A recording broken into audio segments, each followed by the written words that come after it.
Hello, my loves. Welcome back to Chemistry with Kismet Tarot. I am Monica, the Kismet Chemist. If you are new to the channel, welcome to the family. I'm honored to have you here. If you are returning, welcome back. I have missed you. In today's reading, we have 4 piles, and each of the piles has a crystal wisdom card. We're going to be talking about what the signs are telling you. Right now, in the collective, in the world, there are an actual abundance of spiritual signs and spiritual messages. But a lot of the time, these signs and messages come forth in ways that we aren't expecting, in ways that we don't necessarily know how to interpret, or we aren't fully present in the moment in which they come in. And we can miss them, but we can have that kind of lingering feeling as though there's something that we're meant to know. There is something that came through and we just can't quite grasp it. If you're experiencing one of those moments, or if you're getting an abundance of signs and you just feel like you're not connecting to the message itself, or you're just really looking for clarification and confirmation, this is the reading that is here to help you with deciphering those, essentially. So we have, like I said, 4 piles. Pile 1, we have the card 13 with lapis lazuli. See if it'll focus. There you guys go. Okay. Pile 2, we have the card turquoise.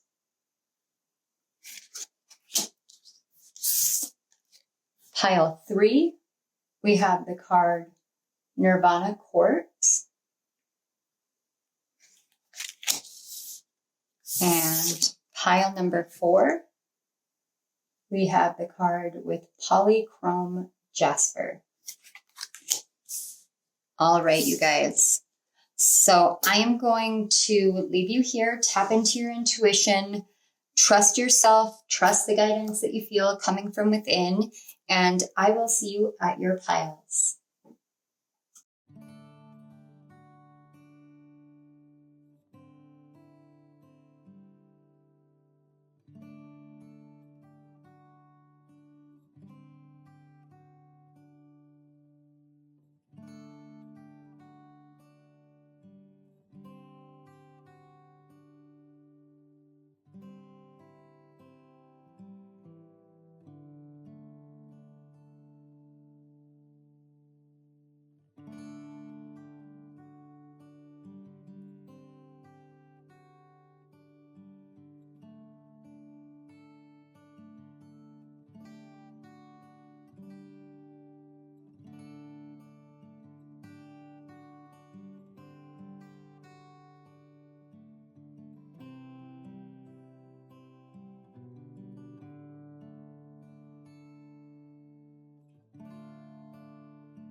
Hello, pile 1.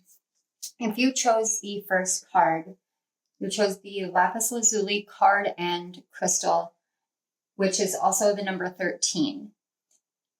13 reduces down to 4. And thinking about the major arcana cards in tarot, this is death and the emperor energy. That's Scorpio and Aries. However, lapis lazuli is also associated with Sagittarius energy. It's associated with ancient Egypt. But the thing that really captures me about lapis lazuli is it is called the stone of heavenly wisdom. It is said to be of the skies on earth. And it's been used since ancient times as an amulet, as protection, as honoring. And when you think about heavenly wisdom, there's a lot of energy surrounding heavenly wisdom about the lessons that we're learning in this life and the lessons that we're meant to understand that are of a different level, a different status or awareness. I don't necessarily think the word status was what I was looking for. But we're talking about the concept of death in the sense of the structures, the hardness. And that was something that I felt very strongly as I was shuffling and preparing your oracle cards, this pressure in my kind of mid to upper back on the right side. And I heard heart opening.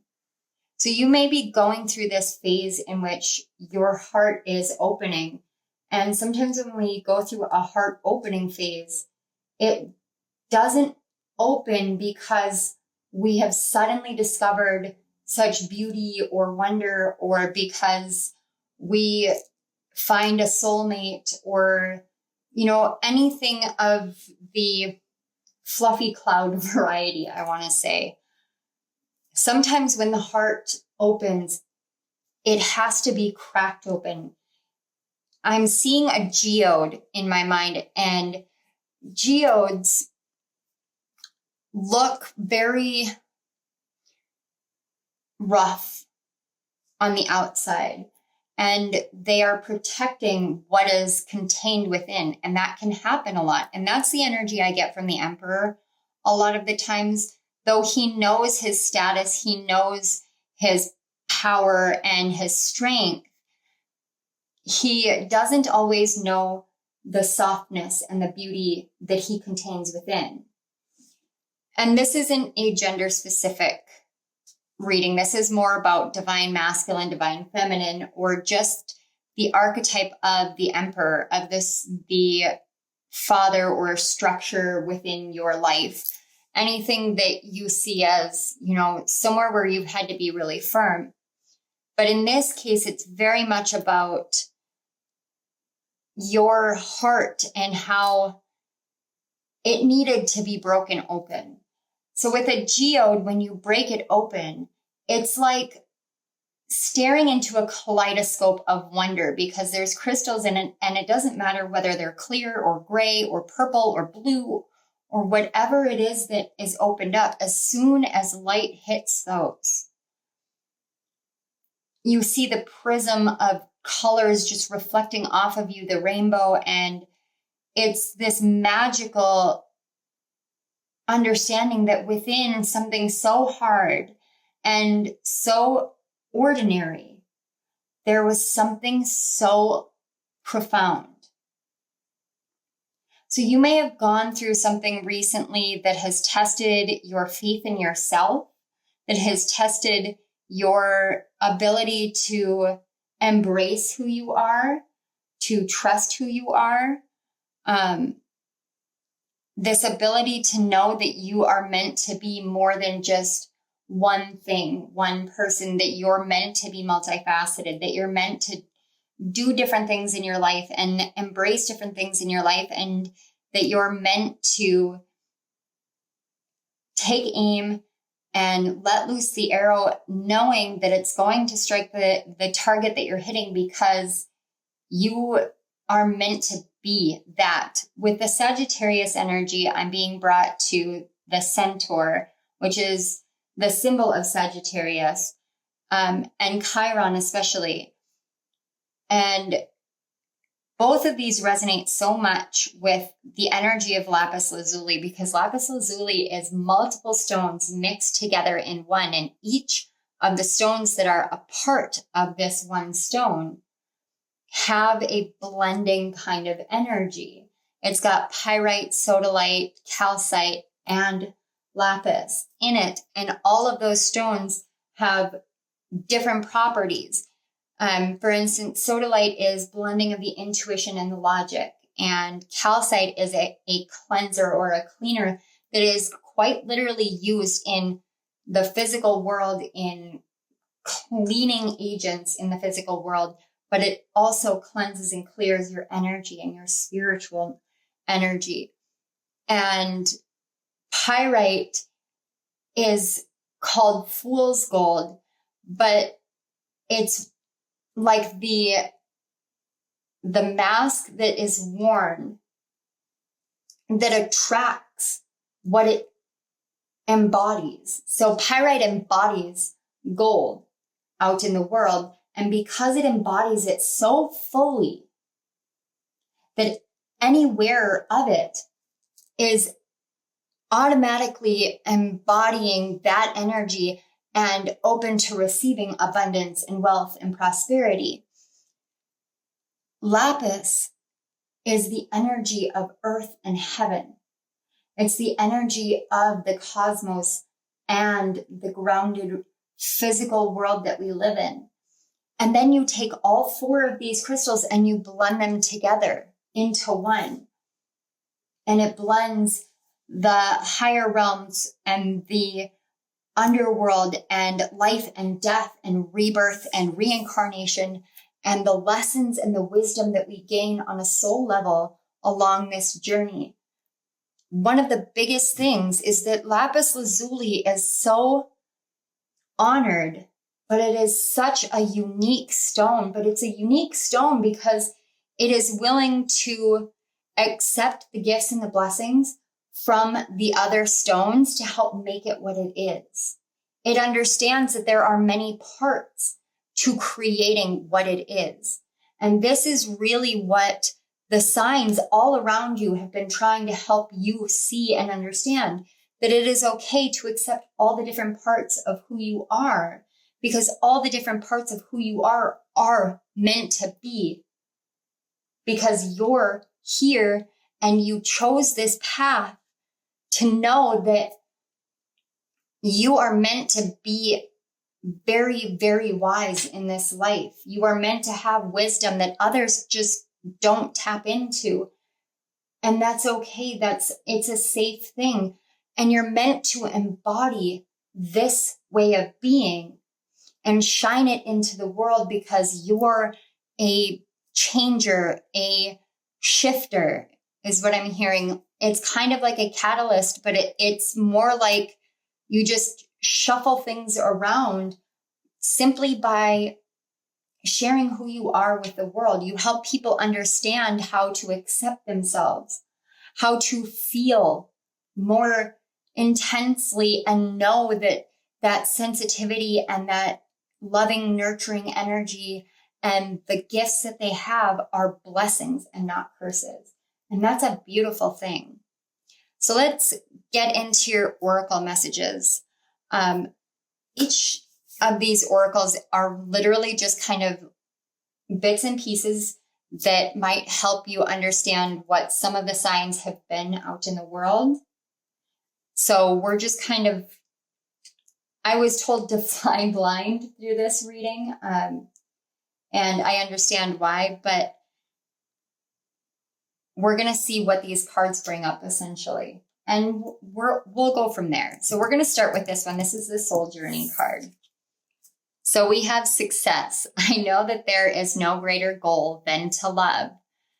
I'm seeing stained glass with this, but have some of you found yourselves catching the sun coming through, like sun rays coming through the clouds in ways that kind of make you do a double take, almost as though when you see it, it's like you see shapes in the rays themselves, or you see it illuminating something, almost like a mirage is what it seems like in my mind's eye, almost like it illuminates a mirage and then disappears. And it's kind of like, oh, that wasn't anything. That was something. That was part of this awakening within you. And with the message of success, that talks back to that pyrite and embodying what you're attracting in the world and knowing that that's going to come back to you, because the world is going to reflect back to you, the essence of you, your uniqueness, your individuality, what you know you contain within, the world is going to bring that back to you and gift that back to you. So if you 100% believe and know that you are successful because of how you operate, because of your sensitivity, because of the love that you have, then it comes back to you, and you don't have to, I heard pay no mind. You don't have to spend a lot of time going over and over and over it in your head. Like, am I doing this the right way? Am I picking this up the right way? Am I speaking the right way? You already know you are, because you automatically are this person. And so that starts coming back to you. I'm also seeing the lotus in my third eye. And with the stained glass, I just have to say it, and I apologize if there is anybody here who has gone through any kind of religious trauma. I do 100% understand, and I empathize with that. But I have to say what I see. I am seeing like church stained glass windows, and especially Christmas, or like winter time. So this may be something that has been a repeating pattern since Christmas of last year, or this may be something that by Christmas of this year will be fully understood within your awareness, fully embodied within your life. And that's, again, please take this as it resonates. This is a general reading. So when I give time frames, I can only give what I'm picking up. But we all have free will, and we have the power to choose. And if you choose to really get to the source of what it is that's holding you back from feeling as though you're a success in your life, of embracing the fact that you are just a loving being and you're doing what you love, and that makes you successful in your life, if you can get to the core and the heart of that, there's no one in the world who can tell you a time frame beyond you, because you're the one that is deciding this one. Once you embody what it is that you're trying to attract, that's when everything changes for you. And you have the power of heavenly wisdom. You literally have the power of angels and archangels on your side, especially though that was the energy coming in the strongest with this pile. So definitely I'd say look into any archangels that you may be curious about or that have been calling to you. We are going to take a look now at these Archangel Gabriel cards, and these are really communication focused, whether that's internal communication or external communication. They may be creative project styles, but we're just going to see what Archangel Gabriel wanted to say here with you guys for what the signs are telling you. So we have recognition. You and your accomplishments are receiving appreciation and honors. I absolutely love how much these all just flow together, because this success card is really, really pointing to the exact same colors of the lapis lazuli, but interspersed with that, you have your lower chakras. So it's like you are blending your chakras together, your lower and your upper chakras together in such a beautiful way. And even this recognition is pointing to this lapis lazuli card. So that is such an amazing, amazing coincidence. And recognition and success to me, those are really like they go hand in hand. Sometimes we can have a really hard time believing that we're a success because we feel as though we're not being recognized. But as soon as you recognize yourself, that's when things change. And if you guys noticed when I said as soon as you recognize yourself, there was literally a light orb. So I'll check when I'm editing, but I hope that you guys were able to catch that or rewind it. I love when they come through like that. It's just so phenomenal. And then we have nurture yourself. Invest time in self-care now, or investing time in self-care now will yield more energy for you later. And she's got her hand up. And again, both of these are pointing inward. Both of the figures on these cards are pointing inward. They're both aimed at this lapis lazuli and the success. So this is literally the signs all around you You may be seeing blues and reds a lot. Those are the most prominent here. There may be a message for you in a book. You may be writing a book, or it may be something that you read, or something you're thinking about reading, but I don't have time for that, or it's just childish, or I shouldn't be reading fiction books or something like that. It's almost like there's this mental justification for not engaging in this activity. What I'm seeing here with this nurture yourself is there's something in that book that's going to help open up your heart chakra, that breaking open of the geode. There's something within that book that's going to resonate so strongly within yourself, your inner child, your younger self, that you're going to start understanding so much more about you. Another message coming through, not alternately, but another message coming through that I'm getting is if you have a hammock and you've been thinking like, maybe I should go lay in my hammock, maybe I should just take the afternoon off, go do that. So if you've been seeing, I'm actually seeing a flag blowing in the wind and catching you out of the corner of your eye. And this may be ridiculously specific, but I kind of feel like this is for a much broader group, strangely enough. But anything of the sort of this manner, and then automatically you think about, rocking in a hammock or a porch swing I just saw. This essence of allowing yourself to go and do that, it's a physical form of nurturing, very similar to how a mother would rock a baby to comfort, to soothe, and to infuse love. This is like you giving that to yourself.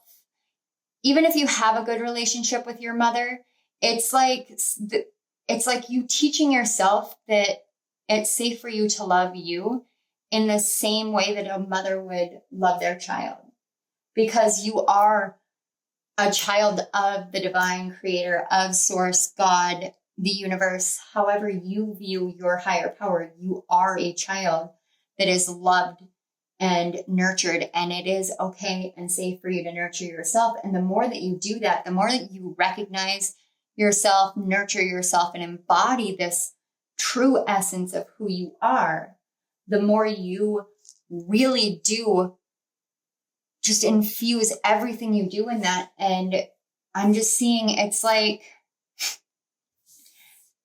suddenly you know how to do a fast pitch in baseball or softball, and you didn't practice at all. You just know how to do it. You can't explain it. You just do. And that's kind of how you start moving through life. Like, I can't really explain how I do this, but I do it and it works. And you get beyond the point of actually trying to explain it, because you just accepted that this is part of who you are and what you're meant to do and who you're meant to be in the world. And once you recognize that, you give yourself that more and more and more. I don't know why sports analogies keep coming in. Maybe you guys really love sports. But I got like volleyball as well. So that may be something that resonates with some of you. This could have something to do with loom weaving is what I think is what it's called. It's like big needle, and I've never done it, so I'm not entirely sure what it's called. Macrame, maybe. Anything that is using your hands is what I'm getting, like just activities with your hands. It's almost as if you could do just about any activity with your hand and trigger spiritual gifts with them. This is really cool. Like, you guys are just so very unique. And that uniqueness is exactly what you're meant to do and be in the world. So let's get these Wisdom of the House of Night cards and go from there. So we have the card 41 in belonging with the House of Night itself. Yeah, I'm not surprised at all. And then we have the card 15 with fragment. All right, 15 reduces to a 6. So we have 4, 5, and then 6. So this is about progression. This is about, I just heard the word ascension. This is about growth and movement forward. And the more that you go through this phase, this lapis lazuli phase where you're learning to love yourself, to nurture yourself, to recognize yourself and not care that the world isn't recognizing you at any given moment because you recognize yourself, that's when the world starts recognizing you. That's when the world starts returning the nurturing that you give to the world and that you give to yourself back to you. And in doing that, what happens is you start learning that you're genuinely meant to be where you're at. You're genuinely meant to do what you're doing. You are genuinely meant for the life that you have been working for, have been fighting for. You understand this because you understand that you are inherently successful. You understand how to recognize what is important and isn't important. And when you do that, it's like you come home. You come home to your body. That feeling of emptiness and of longing and of being incomplete or in the wrong place, in the wrong time zone, or the wrong time period, it stops. It stops because you understand that all of that has just been you seeking something that you were meant to find within, which is this success, that there is nothing more or less than what you're trying to do right now, which is love. Be love, give love. And that comes when you let your heart chakra really be opened. And all of the signs have been kind of leading you down this path of learning how to do this for yourself so that all the pieces of your soul come back into one. So you don't feel broken by doing multiple things or fragmented in your energy by doing multiple things, because anything that you do from a state of love does nothing but nurture you. It doesn't break you. It fills you because it's being done with love. And I apologize if you guys can hear the dogs barking. I've got Chunk in the backyard and she gets all riled up with birds. So then we have, this fragmented energy. It stops feeling that way because you understand that you are doing everything that you're supposed to be doing. This belonging card here, and you guys may have been drawn to another pile. I don't want to say which one because some of you weren't, but some of you are. If you were drawn to another pile, please go and check that one out after this. Absolutely, because I definitely can feel there's a connection there. But what I'm seeing here is whatever it is that you have had a hard time accepting about yourself, or even just accepting the fact that, I just heard you're a person too. Like the song Rude by Magic is going through my head. And while I don't particularly love the song, it is very catchy. It's the line, "Don't you know I'm human too?" We can get so caught up on this journey that we forget, yes, we are spiritual beings in a human existence, in a human body, in a human world, but we are human too, which means that we've got to take care of our body, and we've got to take care of our mind, and we've got to take care of our soul. And when we take care of all of those things, and we know that this world that we live in, as much of a matrix and an illusion as it is, it's still a blessing to experience. It's still here for us to completely be in. The more that you allow that to happen, the less you're going to feel out of sorts and fragmented. The more you're going to know that you do belong to so much and so many, because you belong to yourself first and foremost. So the first card we have is the 7 of Wands. I'm not even going to make an attempt at pronouncing the angelic names, but it is the card 29 with the expected God. And it says liberation, deliverance from enemies, both visible and invisible. And I just heard the song, My Own Worst Enemy by Everlast. So this may be your own mentality, learning that your mind literally will either weave a beautiful reality for you, or it will be your biggest battle to overcome, or it'll be both. Sometimes our minds weave this horrible, the enemies, both visible and invisible. Our minds will weave this almost, I don't want to say paranoia, but it's like hypervigilance. So if any of you have suffered trauma and know PTSD or CPTSD can cause this state of hypervigilance where you're essentially always waiting for the next bad thing to happen.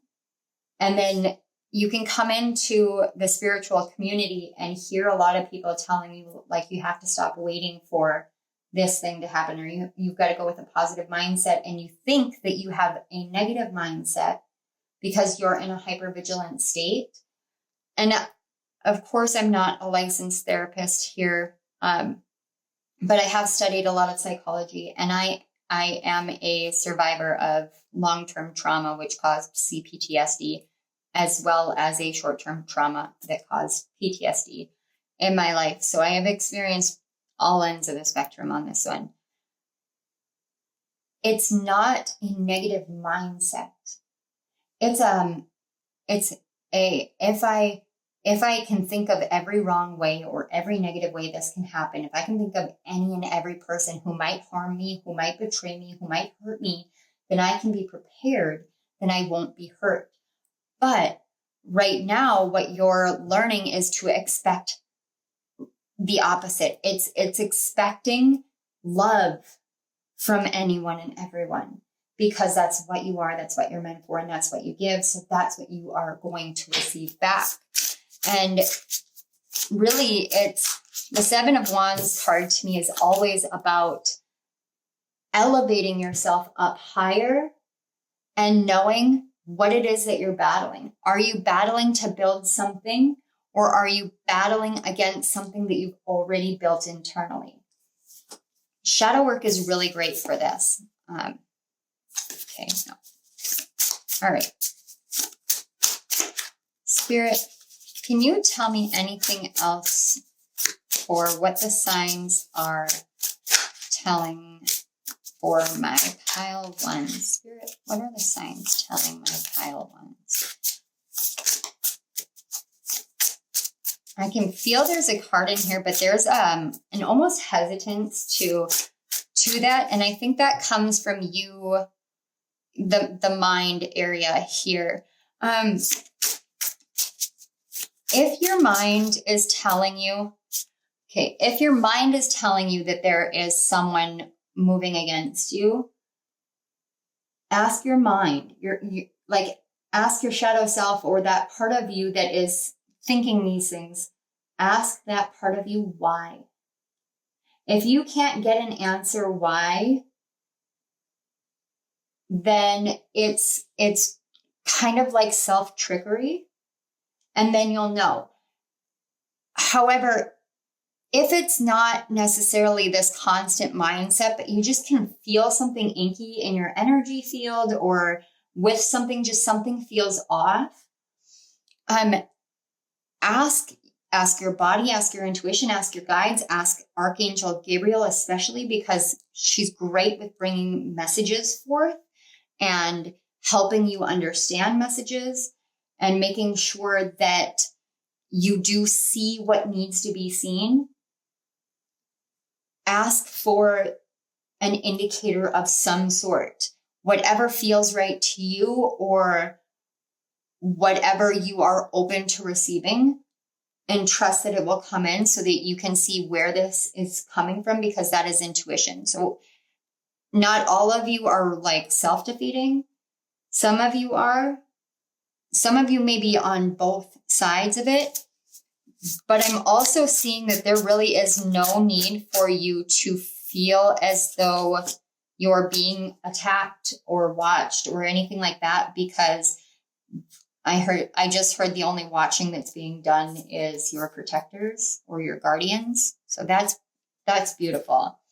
And then we have the Three of Pentacles, card 58, which also reduces to a 13. I love that. So we've got 11, 13, 13 here. God-hearing lamentations. Mental force protects against sorrows and illness. Yeah. All right. One more. We have the Ace of Cups, 54, God, the King of Heaven. Rejuvenation obtains the mercy of God and gives long life. Okay, and on the back of the deck, we have the King of Cups with card 69, God seeing everything. Restitution finds stolen objects and discovers the person responsible. Okay, I have to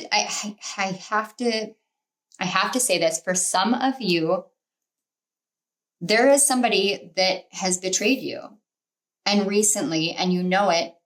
You may not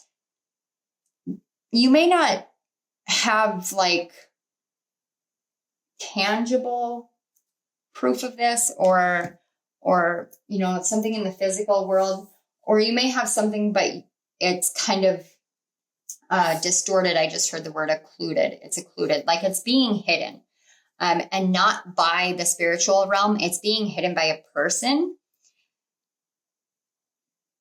Your angels especially are like, no, we're protecting you from this. 100%. We are protecting you from this because we know what this is causing you. We know what pain this is causing you. And I want you to understand, oh my gosh, you guys, underneath was the Queen of Wands. And look, it says the hidden God, and it's number 4. That's amazing. And it says divine power and guards against mental troubles. That's crazy. Okay, anyway, but it says God seeing everything. You can use this as the universe, spirit, however you want. And I just saw 3333 on my clock. So if you've been seeing a lot of 3s or 4s, this is your confirmation, or 1111. I have to say that one too. But this is God seeing everything. This is literally like your angels are watching. They are protecting you. You are safe. You don't need to worry about that. So please understand that and let yourself be refilled by just taking yourself away from whatever that energy is. And you know what? Really, really recognize that you felt this energy. For those of you who know that it's something within your mind that you're really, really, really trying to overcome, God sees how much you're trying to overcome it. God sees that, and everything that you feel like you have lost along the way, everything you feel like has been stolen from you, whether it is your peace of mind, your sanity, your anything, even I just heard gifts. Please understand that nothing that's going on in your life is ever missed. Spirit sees everything, literally everything. And now you're starting to see yourself in the situation too. Wow, that took a whole different direction.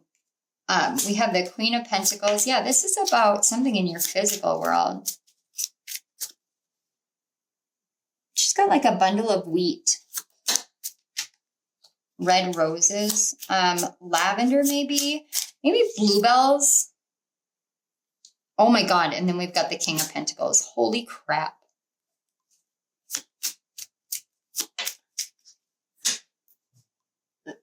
There's something that has been keeping you from seeing the truth of the person that you're with, the truth of the power that you have within your divine masculine and divine feminine in order to create the life that you want.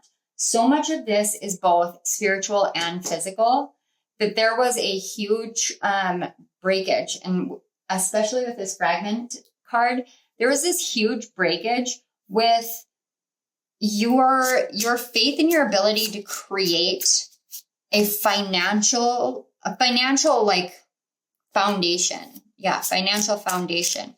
Maybe somebody wants to set up some sort of foundation.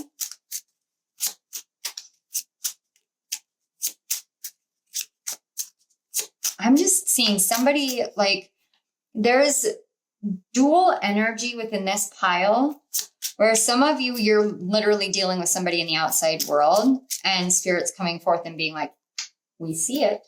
We know, we understand, you're protected. Please let your mind rest at ease. But for others, it's this internal, it's like an internal rearrangement.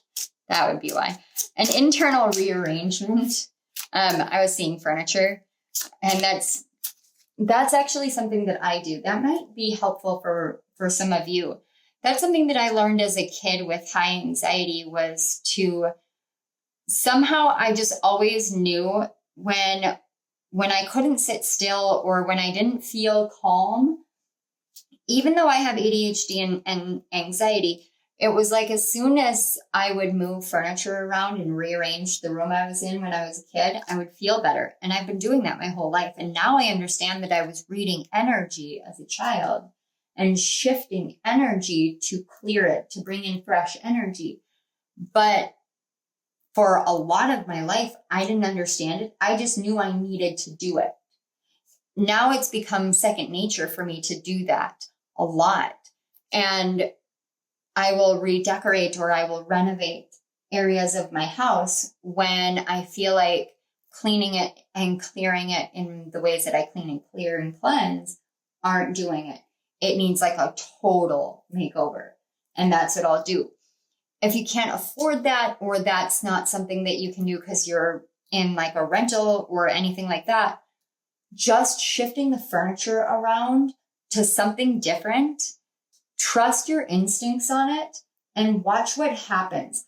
Because sometimes we shift our inner world and our outer world shifts. And sometimes we have to actually shift the physical surroundings, the environment that we're in, shift that in order to shift whatever has been blocking the inner world. So that's for some of you. So if you've been like looking at your rooms and thinking about paint colors or thinking about new furniture or maybe like throw pillows or throw blankets, please do that. Yeah. Some of you may be getting signs about a pet. Yeah, this is the pile. I did have a vision. I think it was yesterday, of a dog, a black dog yawning. So some of you may be getting a new pet or looking to adopt a pet or rescue a pet.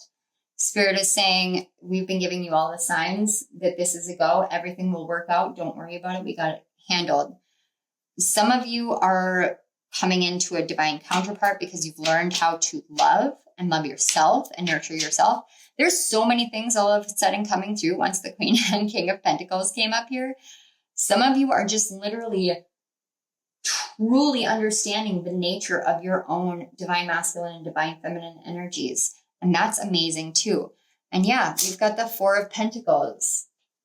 And the Three of Swords on the back. Like something came in and really opened your heart, and in a painful way, because you were holding on to things, pains, wounds, fears, anxieties, anything of the sort. You were holding on to that. Or the other messages, someone was holding on to their ability to, oh my God, this might have been a friend.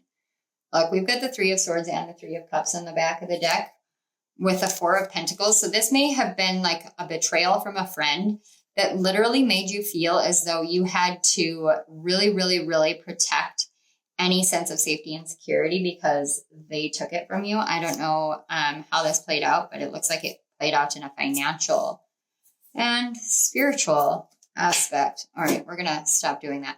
But for you guys especially, the signs are really telling you, first and foremost, to recognize you and your worth and your abundance and your success, to recognize how powerful and worthy you are, to recognize that you belong here. You belong to this world. You belong to yourself, to your body, and to the things that make your heart soar. That you're never alone, you're never unheard, that you do belong to spirit, that you do, like this belonging part. It's like, I just want to keep telling you, you belong, you belong, you belong. It's okay, you belong. This is where you're meant to be. This is what you're meant to do. You belong. And you will build an amazing life off of this. Whatever this is for each one of you, because it's going to be different for everyone, whatever this is, you will build such a beautiful foundation that you don't have to protect your heart. You don't have to fill yourself up with shopping or consuming anything, or I'm hearing the word obsession, and it's not in a bad way. It's like that hypervigilance again, protecting yourself in that sense, because you're terrified that that person or people are going to come in and hurt you again and remove you something from you or take something from you, and you feel like you've already lost enough, you can't do it again. God sees everything. And there will be, I heard recompense. Okay. There will be like a compensation coming back to you. Did somebody just put a wreath on their front door, or paint their front door, repave outside their house? Like I said in the intro, in case you missed it, some of these messages, some of these signs coming in the most unusual ways. Like I would never guess, me personally, I would never guess that repaving something in my house, like my driveway or something like that, I would never guess that that's literally a sign from spirit, but spirit's like, yeah, no, that's a sign here. That's a sign of you like paving a new path, paving your way in the world. There's something different about the way that spirit speaks to you guys that is so very, very physical world. It's very physical world, but it's not physical world like, I'm hearing it's not like feathers or flowers or anything like that. It's like, again, it's that sports thing. There's something very physical about it. This may be something that helps you get back into your physical body, helps get you back into physical shape. You may be going through a repair of your physical body, but whatever way that spirit speaks to you, it's very, very, very earthbound, very like contemporary. That paved path keeps getting me. But pile one, this is all I'm seeing for you guys. This is all the messages I'm getting for you guys. I want to say thank you guys so much for being here. Thank you to your guides and my guides for connecting our energies and helping these messages filter through in spirit. Thank you always so much for being here with us all, for bringing forth these messages, and for using me as your conduit, because I love it. So pile one, if this resonated, hit the like button, share it with your friends and family if you feel so called. But don't forget to subscribe to my channel, hit the notification bell so you don't miss any of my upcoming videos, and let me know down in the comment section below what signs you've been seeing, how the signs have been manifesting. I'm really curious about this physical side of it, because I have never experienced it before. So thank you again, pile one. I will see you guys at my next reading. I love you all. Bye. Coming video. Hello, pile two. If you chose the second card, the turquoise card, and the card number 39, this is what the signs are telling you. Now, first of all, the 39 reduces to a 12 and a 3. So some of you may have been feeling as though that kind of creative juice has been either just kind of dried up, or it's almost like there's this big shifting of your essence of creativity within yourself. And I'm also picking up amplification of things. But the thing about this turquoise card, and I didn't do this with other piles, but in the book, and I've got it out, sorry if you guys can hear Willow.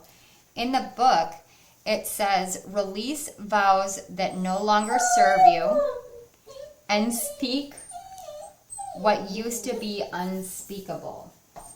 And that was what caught me a lot.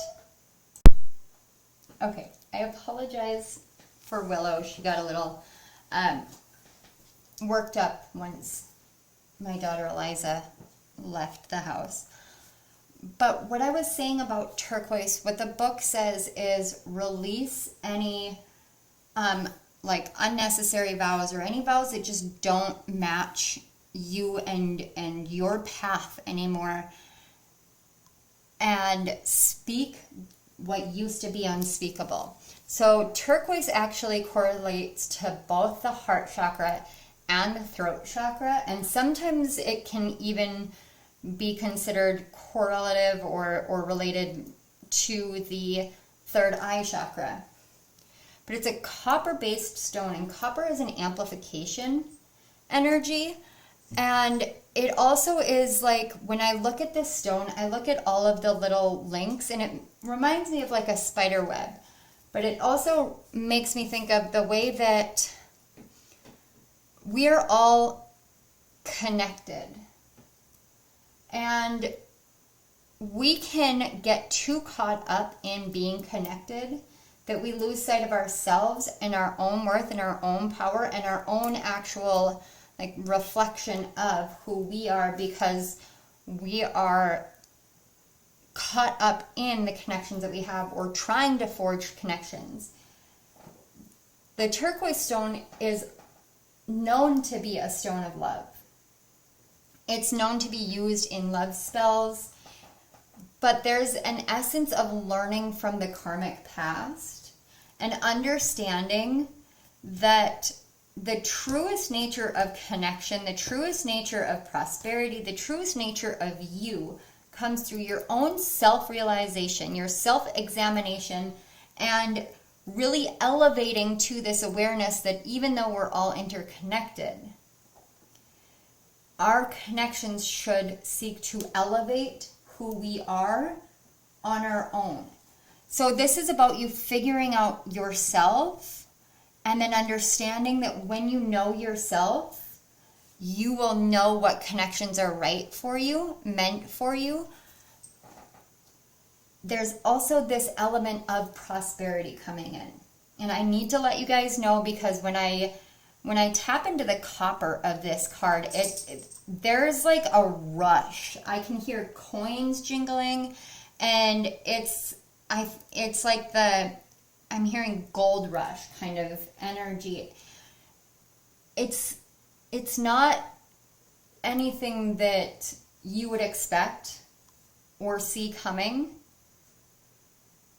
but there's almost this essence of an inkling of it, but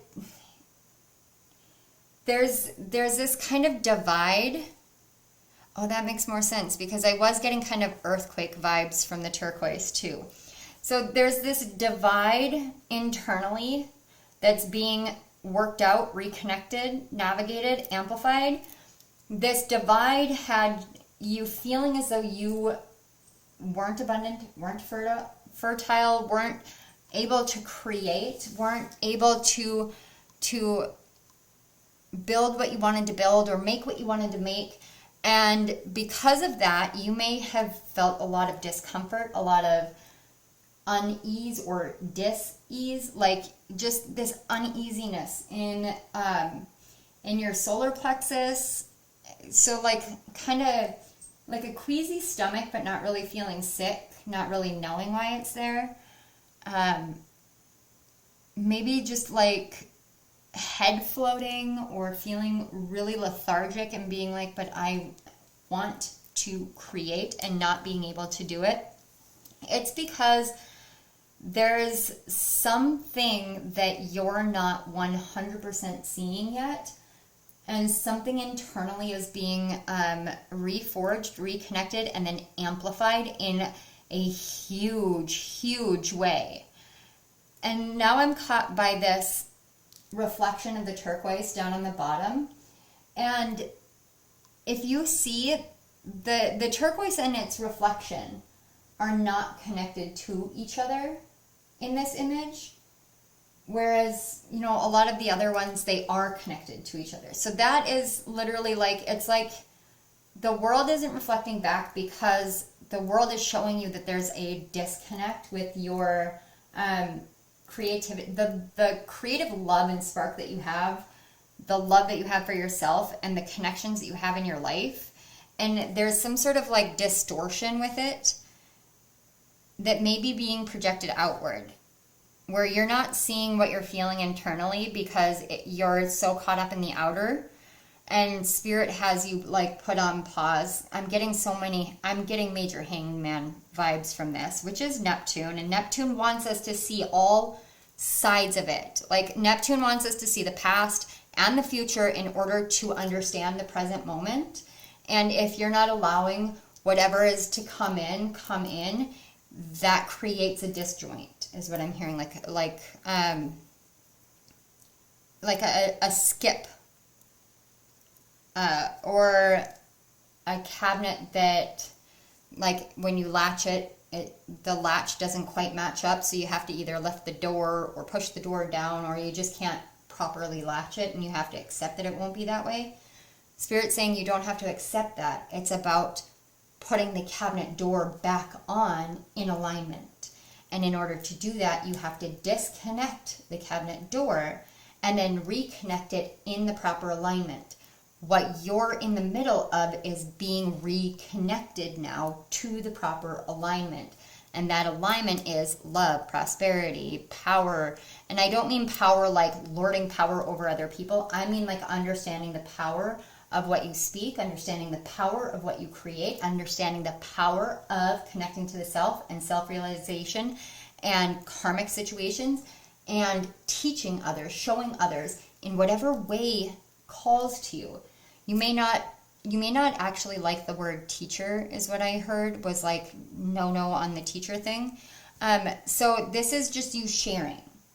Don't think of it as teaching. I think of these things as teaching and healing. You may not like those words for whatever reason. You're creating to speak to someone else on an emotional and a mental level. And it doesn't necessarily have to be through words. And I'm getting some major, like, my ears are ringing so much louder now. Trust in that creativity, but understand that there's a realignment that has to happen so that you're able to really connect yourself. And now I'm getting Peter Pan vibes. You may feel disconnected from yourself because you're disconnected from your shadow. And I've been through that multiple times, and I always use Peter Pan as my reasoning for, or my explanation for how to understand the shadow. So Peter Pan in the beginning is chasing his shadow. That's how he comes into contact with Wendy. He's chasing his shadow and trying to get his shadow to come back because his shadow has been disconnected from him. And when our shadows are disconnected from us, our shadows can feel neglected. They can get really mischievous. And when we don't spend the time that our shadows need and reforge that connection, realign ourselves to understanding and loving our shadows, then there can be mayhem. And we won't realize it because we're projecting everything outward. So we're seeing everything as being a part of the outside world when really it's coming from inside ourselves. And it's our shadows coming out and saying, this is how I'm feeling. But how it's being expressed is you're saying, this is how I'm feeling to someone else in your life, or to spirit, or in your journals, or through your artwork. Your shadow is showing you where the disconnect is. And these are why those signs are there, and you may not be picking, I have to tell you exactly how the message came through. It says you're not picking up on it. And now I'm seeing like spilled like pencils or spilled paintbrushes and this like massive frustration, like somebody didn't put these away properly, I can't believe, something like that. If that happened, that frustration that you felt was a shadow coming out and trying to get you to understand something within your surroundings having to do with something within yourself. I did not see this as being a shadow reading, because turquoise is such a high vibrational stone and so imbued with love, and it really does amplify love. So you may want to wear some turquoise to help you reforge this connection, realign this connection. And I just heard, please don't shut the door on me. Please don't close the door on me, or close the door on this, or close the door on us, or something like that. If you said that to somebody, or were thinking that, or anything like that, I don't know necessarily where it came from, but if that resonates, please understand that your shadow is actually asking you not to leave it behind. This may have something to do with an abandonment wound, if you are dealing with abandonment wounds, please know that you're not alone. Please know that it isn't weakness to get help. It isn't weakness to feel it and to experience it, and it isn't weakness to talk about it. Especially if you're in a connection with somebody that you truly, truly love and trust. Talk about your abandonment wounds, because that really does help you heal. I promise you, because I have been through that in my marriage, and we really struggled a lot with my abandonment wounds. And God bless my husband's patience on it, but it does help. It does truly help to speak up about these things. And yeah, this card literally says to speak what was once unspeakable. So anything that you feel like you couldn't ever say, the signs are telling you that you're safe to speak about these things now. You're in a safe environment to speak about these things. You're in a safe place to take a step back and to speak in a very loving way to yourself, and have that be reflected in your actual interactions with others. It takes practice. It takes work. It will come how it comes in your life. I don't like giving advice on that, because affirmations never, ever, ever work for me. But I do understand that they do work for some people. Trust yourself in what you feel led to, for what you need to speak out, who you need to speak to, and what you need to say to yourself. Even if it's just looking in the mirror and saying, I love you, you're amazing, I forgive you for not speaking up about, and I know that you are strong enough to speak about, and I support you to speak about. And fill in the blanks. That could be incredibly healing, and I actually was seeing these words being spoken just through the lips with my clairvoyance. So let's get a look. This is Divine Abundance, and then we're going to get some messages from the fairies and from the Energy and Spirit Oracle deck. So we have, oh my gosh, companionship. Giving someone your complete presence is an astonishing gift. Wow. And elephants are symbols of literally breaking down obstacles, breaking down barriers. This is like breaking down the barriers between another person. It's literally, I'm hearing it's safe to love. It's safe for you to do these things now. It's safe for you to talk about these things. It's safe for you to be yourself and to really express yourself in a loving way. It's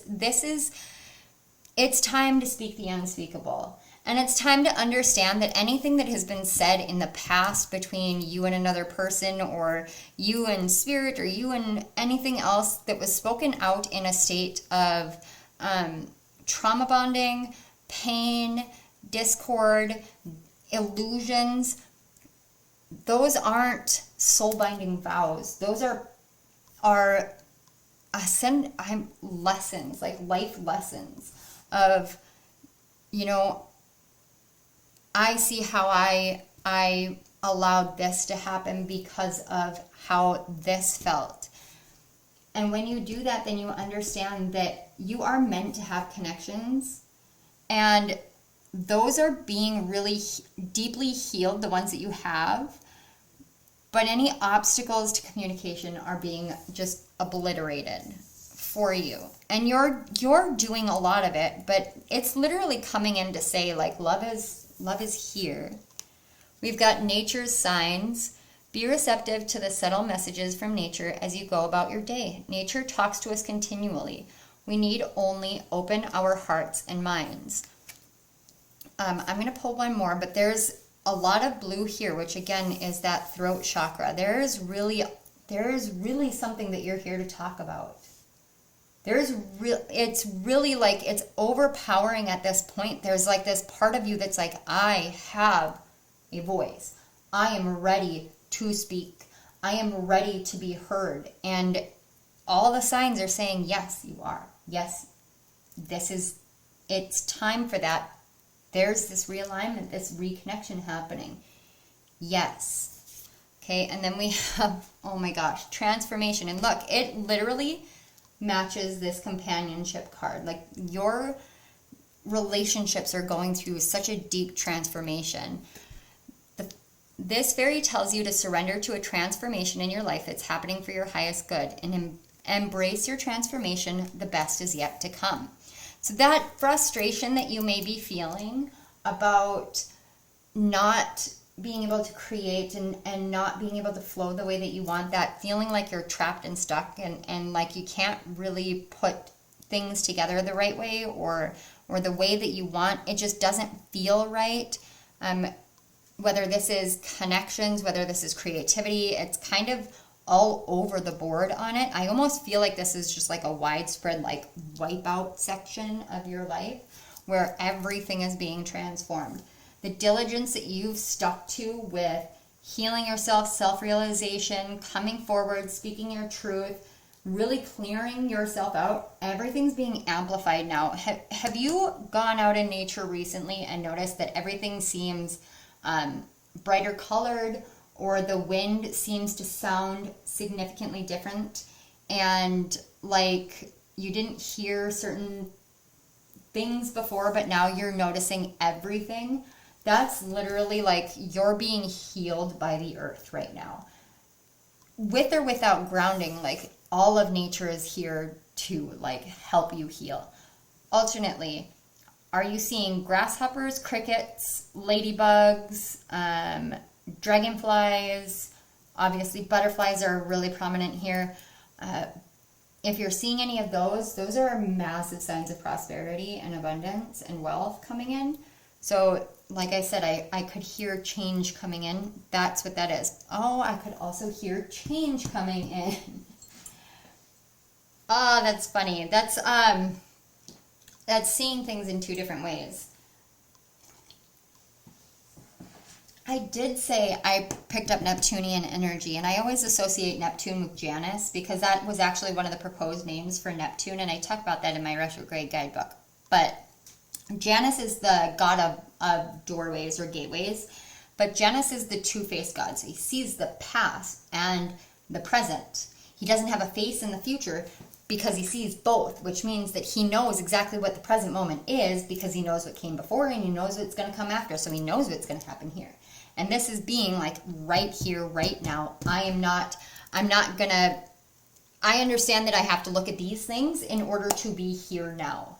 And so look at what you need to look at so that you can come back to your center, so you can reconnect and realign to your center, because that is going to transform your life. Wow. All right. Then we have the card 15 with Archangel Haniel, joy, blessings, and intuition. Oh my gosh. Yeah. So many blessings for you guys. There's like a baby chick in her hand. It's so cute. I love that. And then, wow, archangels. Holy crap. Oh, sorry. 36, Archangel Raguel, justice, harmony, and solutions. Okay. Everything is going to rebalance. Everything is going to be okay. Like, seriously, I can't tell you guys enough. The time that you spend reconnecting with yourself and reconnecting with the people in your life and all around you, the time that you spend really connecting with them and opening up about certain things, or speaking, it's like speaking new vows into existence. Like,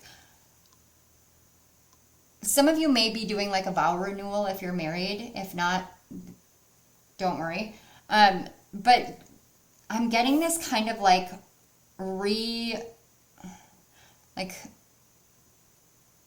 new vows, but it's like reigniting vows. So there may be some old belief patterns and old ways of connecting that aren't meant to continue forward. Some of those may have been very, very people-pleasing. Some of those may have been very self-sacrificial. Some of those have been very, kind of self-deprecating or giving your own power away, whatever it is. It's going to be different for each one of you, but whatever way that manifested in the past, those vows of like, oh, this is how it's always going to be, that's you like making a vow saying, this is what I expect, so this is what I attract. You're changing that to, I have an open relationship. I have open communication in my relationship. I have joy in my heart. I have blessings in my life. My life is a blessing. I know that everything balances in my life. I know that I can find solutions to any concern, and I know that it is not my job to bring forth solutions for anyone else's situation. I understand that when you're in a connection, you are two whole beings and equal in that sense, and so I embrace equality, and I ask for help when needed, and I give help when asked. There's something about that, about like speaking new vows into existence, transforming these things, understanding. Some of you may be going through a crown chakra transformation, which could explain, oh my gosh, okay, we also have the third eye. Oh man. So crown chakra, third eye chakra, transformation where, yeah, things are just amplified. Like you're hearing things differently. That would be clairaudience. And you're seeing the world differently. You may be channelers, but there's something here.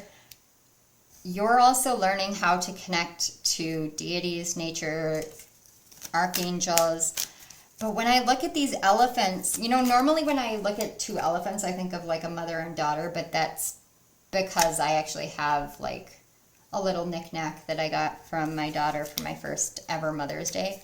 But when I look at this, it almost looks like a masculine elephant loving on a feminine elephant. So it's like a husband and wife, or boyfriend and girlfriend, or girlfriend and girlfriend, or boyfriend and boyfriend, or husband and husband. Like, you guys get the deal. I could go through the whole list, but it's this equal give and take of strong, firm, protective energy, nurturing, loving, receptive energy of masculine and feminine, non-gender specific, guys, together, really together, and so harmoniously.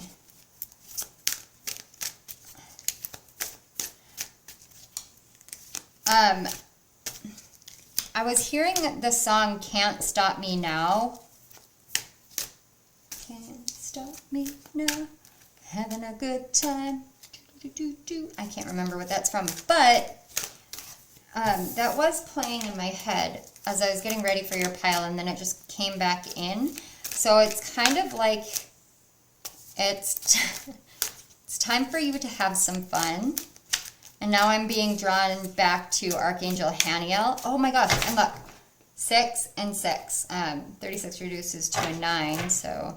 And then we had 12, which reduces to a 3, 3, 6, 9. You guys may have been at one of my other readings, because I did pick up 3, 6, 9 before.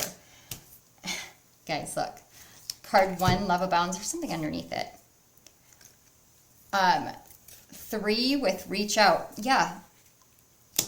when you reach out, when you like reach out to others and reach out to the people that you're around and the connections that you have, that's when you really start building that foundation by accepting everybody's differences, by accepting that you guys are all unique individuals. But that's when you really open your heart. And some of you may want to watch the movie Moana. It's just what I'm picking up from this Love Abounds.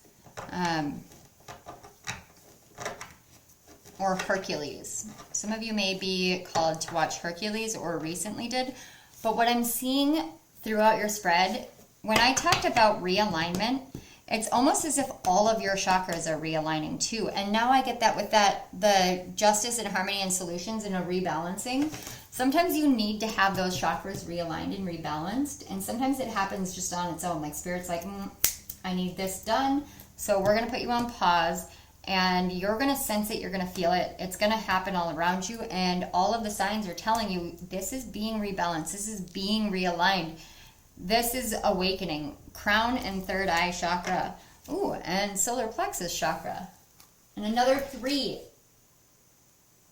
Another 3. This is, 3 is like divine union, divine harmony, divine protection, but it's friendships, it's connections, it's building and creating. And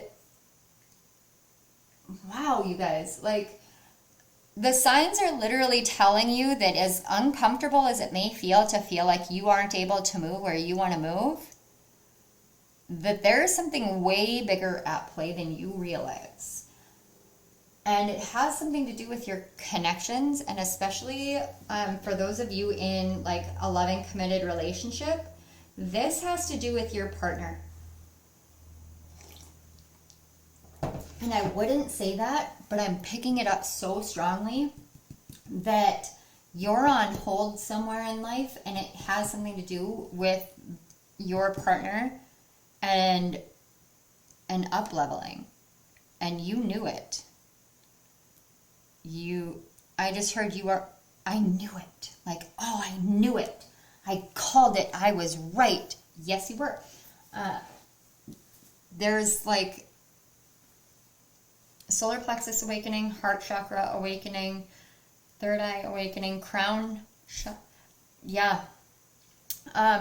If you're in a committed relationship and your partner has not gone through a Kundalini awakening, they may be either already starting a Kundalini awakening or about to go through a Kundalini awakening. Oh, okay. That was unexpected. I did not intend for this to be quite so like, let me tell you about your connection, because I do have that reading planned. But that explains the reflection thing. Okay, I have a hard time with twin flames. Like, I believe in them and then I don't. And I don't always subscribe to every manner in which twin flames manifest. Or are, oh my gosh, you guys, look, the Hanged Man. I was just going to get some clarifier cards while I talk to you guys about this. But there is something that I wanted to mention about twin flames and how it has worked in my life. So my husband is my twin flame, and we are similar in a lot of ways, but he is more of a reflection to me. And when you think about a reflection, your reflection is the reversal. So it's more of an opposite. So whereas I have a lot of water and fire energy, he has a lot of earth and air energy. And we complement each other. We teach each other through energetic interactions, but also through open interactions and communication with each other. We teach each other about that, about how we each individually see the world and see ourselves in the world. And in doing so, we really work to build a more harmonious relationship. Oh my gosh. The Two of Cups just popped out. Yeah, and that's the soulmate twin flame card. Like, undoubtedly. And we've got hand fasting here. Maybe some of you want to look into druidry. You know, they do hand fasting. I want to say they do hand fasting. But, oh my gosh, the Hanged Man just really wants to come out. Yeah, I just, whatever it is, Spirit is literally like, don't worry, this is happening. But if you look here with this Love Abounds, this is what got me on the tangent about the reflection principle. It's the reversal of the heart. So it looks like it's backwards. It's the reversal of it. So where it feels like you guys can never see eye to eye, those are the areas that you're meant to learn from each other and grow together. And for those of you seeking love right now, not in a committed relationship, someone will be reaching out to you. Someone does see your worth already. Somebody is ready. There's two energies here. There are those in a relationship and those who aren't. And the messages are pretty much the same, except for some of you are going to have a new person coming in. And some of you just needed to hear that your connection is the right one for you. Oh my gosh. Okay. Oh my gosh. Okay.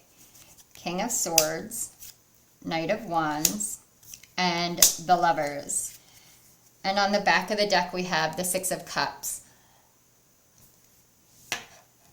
You know when you're a little kid and you're like, this is the dream relationship. And I don't know if guys do this. I know I did this. Like, this is my dream relationship. This is what I've always wanted. And you don't necessarily understand it. There's this innocence, like this childlike innocence of both you and your partner. And all of those, you know, divine union, divinely blessed unions cards are literally right here. Sometimes it takes shifting your perspective. Sometimes it takes realignment. Sometimes it takes their shifting of a perspective. So the King of Swords is going to be the one that just cuts straight to the chase. And that is that speak the unspeakable, because that's when passion comes back in. This reading went a whole different way. Some of you may be having twins. I just need to throw that out there because I'm looking at these two children, and so that's what I'm picking up. And I did pick up Empress energy, and Empress energy can signify pregnancy. So there may be twins here. Like, that may be some of the energy here. But be that as it may, the relationship that you're meant to be in, whether you're in one now or looking for one, it's here now. Whatever it is here now. And just trust your heart. Just trust your heart and open up and speak new vows over this commitment and over this relationship. If you're in one, speak new vows over it, knowing that Spirit has come through and shown you all of these signs for a reason, so that you understand that you're not meant to run away from what you have. You're meant to build it, to grow it, to nurture it, to love it, because it is the essence of love, and so are you. So, all right, pile 2. Thank you for taking me down a completely different path than I thought this reading was going to go. I am really honored. I am really thrilled. And yeah, this is just such a beautiful, beautiful way of showing you that, like, you've got all the divine support for love. It's awesome. I want to say thank you to your guides and my guides for connecting us, for connecting our energies, and helping these messages flow through as easily as they did. Thank you, Spirit, so much for letting me be your conduit, for you know, bringing all these messages forth. I love when I get to sit down and bring your messages and your awareness out into the world. It fills me up. So thank you, Spirit, so very much. Pile 2. Thank you again for being here. If this resonated, hit that like button. Don't forget to subscribe to my channel and hit the notification bell if you feel inclined to, so you don't miss any of my upcoming videos. And comment down below and let me know if you're looking for or if you are in your divine partnership. I would love to know. Pile 2, this is where I'm going to leave you, and I will see you guys all at my next reading. I love you all. Bye. Hello, pile 3.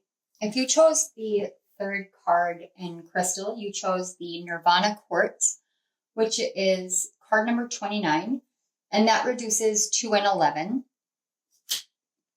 And 11 is a master number. It's like master leadership, master building. It is taking over the leadership of your life.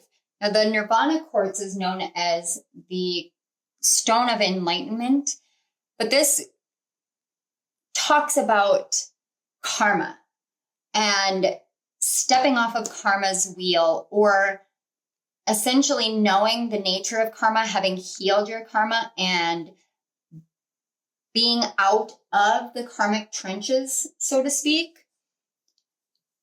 It's like seeing the world in a completely different lens, because you've healed things from generations ago. You've healed things from past lives. You've healed things deep within your bones from your ancestors. Like I'm just, there's such this sense of profound healing. And this Nirvana Quartz actually corresponds to the sign Pisces. And Pisces rules the 12th house and is ruled by Neptune.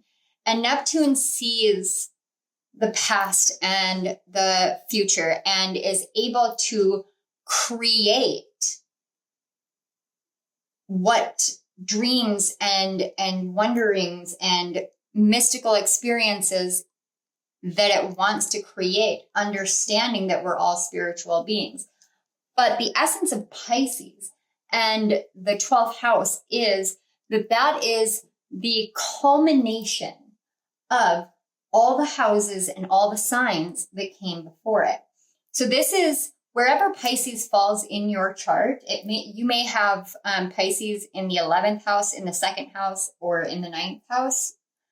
It doesn't have to fall within those houses for this to resonate or for this to be your pile, but that's what I'm picking up from this.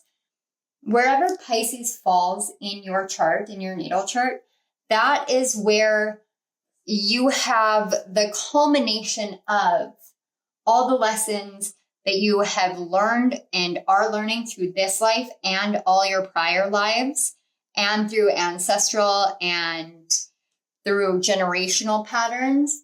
And that is the house where everything comes together for understanding and awareness to come forth into your life. Now, the first thing that I picked up from what the signs are telling you, I wasn't even necessarily picking up specific signs, because this feels a lot like emotion and sensing and very, very deep spiritual understanding, a lot of psychic understanding, psychic awareness. And I have this sense with your pile that you're here for confirmation. It's almost like I can't believe, I can't quite wrap my head around it. It's not necessarily that you don't believe it, but you can't quite wrap your head around the fact that you feel as though you've made decisions and taken certain actions that were genuinely incredibly difficult for you to do. And when you did that, you healed karma that you've been healing for lifetimes and not understanding how to heal it, because it's been this repetitive pattern. But it's like you took a step back and you stepped into your emotions and you aligned with your emotions, and you have been using that to really fuel this powerful energy. Also, I did pick up massive starseed energy here, like incredibly powerful starseed energy. Some of you may be drawn to dystopian novels, kind of steampunk stuff is what I was picking up. And there's this essence of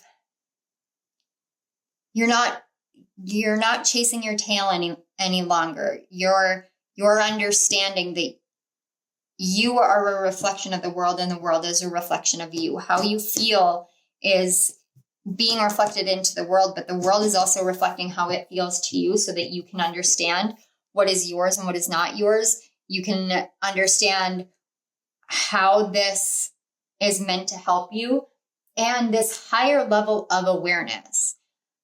Enlightenment is something that there are a lot of different beliefs on, and there are a lot of different opinions on, and everybody thinks that they hit this point or they hit that point, or there are people who will say there are very few people who are ever truly enlightened. There are just people who think they are.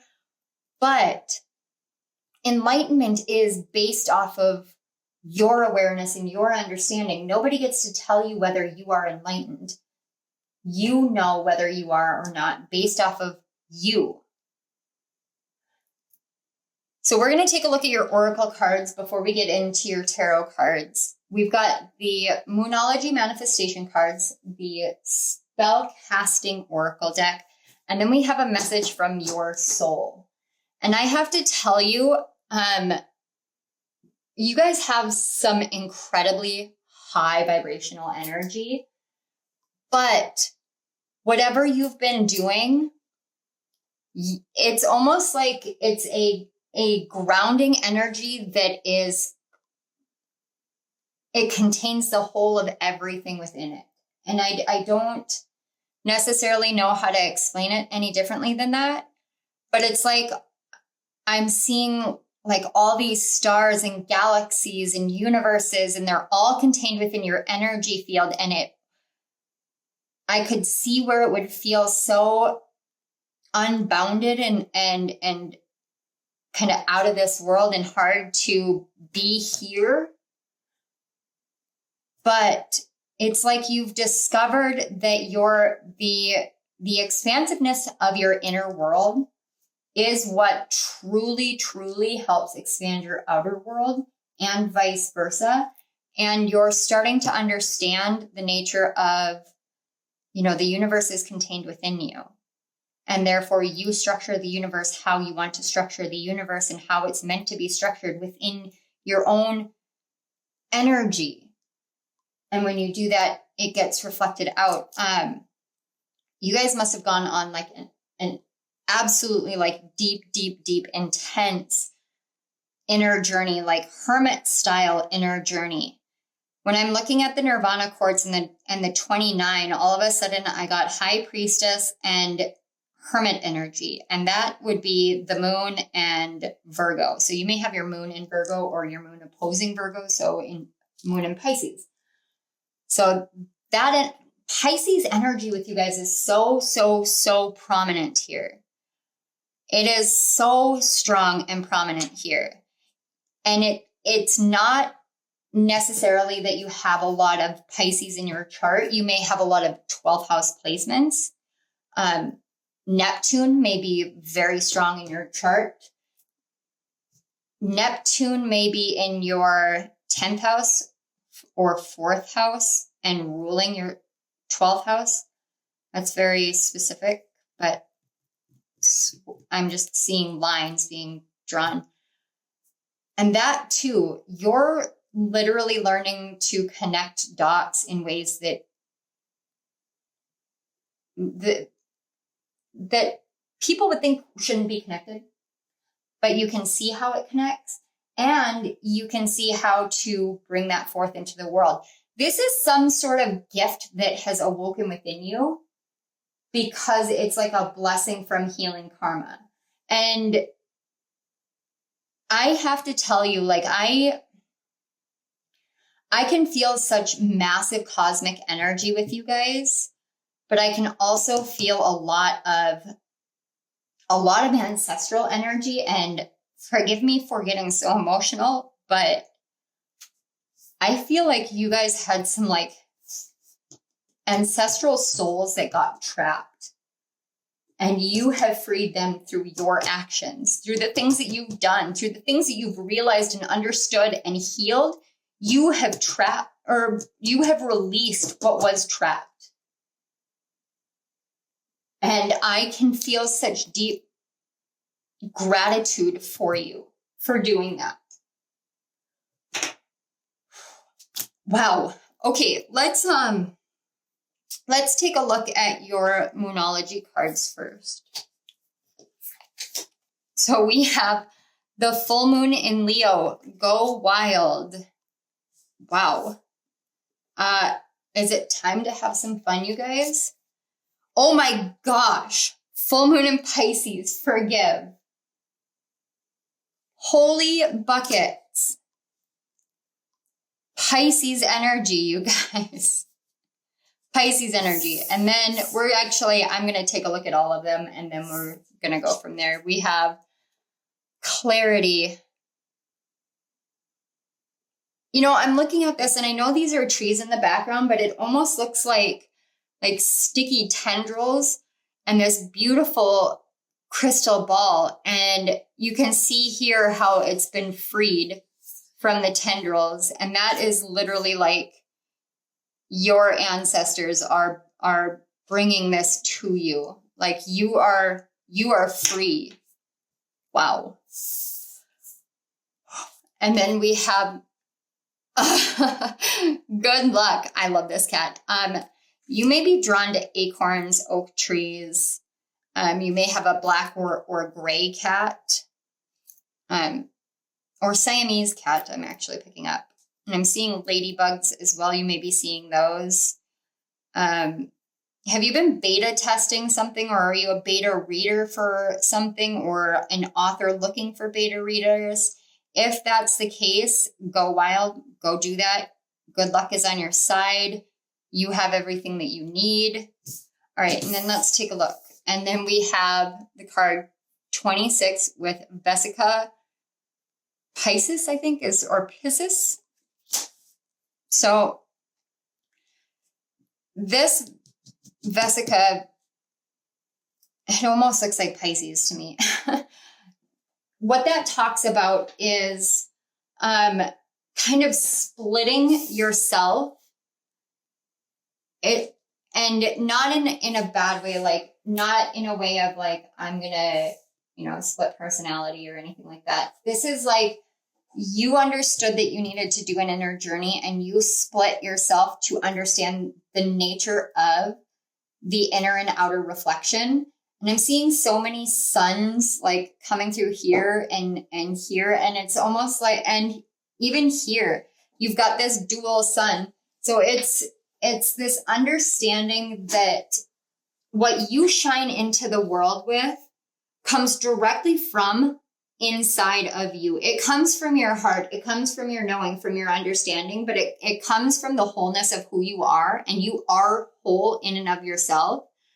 And, the other day I was in my husband's office while he was at work, and I just found myself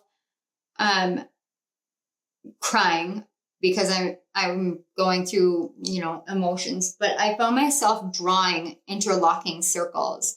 And I was like, Spirit, why am I doing this? And I just got this essence of it will become clear. And so I was just like, okay, whatever. So I was drawing them and I just kept thinking flower of life, flower of life. Well, in the book for this card, it actually talks about how the circles are the start of the flower of life. So you have taken this single ball of everything and you've pulled it apart and transformed it into two interlocking circles in order to begin a new flower of life within your own life. And this may have been something that has run between the full moon in Leo and the full moon in Pisces, which actually happens on September 10th. And I'm filming this on September 6th. So in 4 days.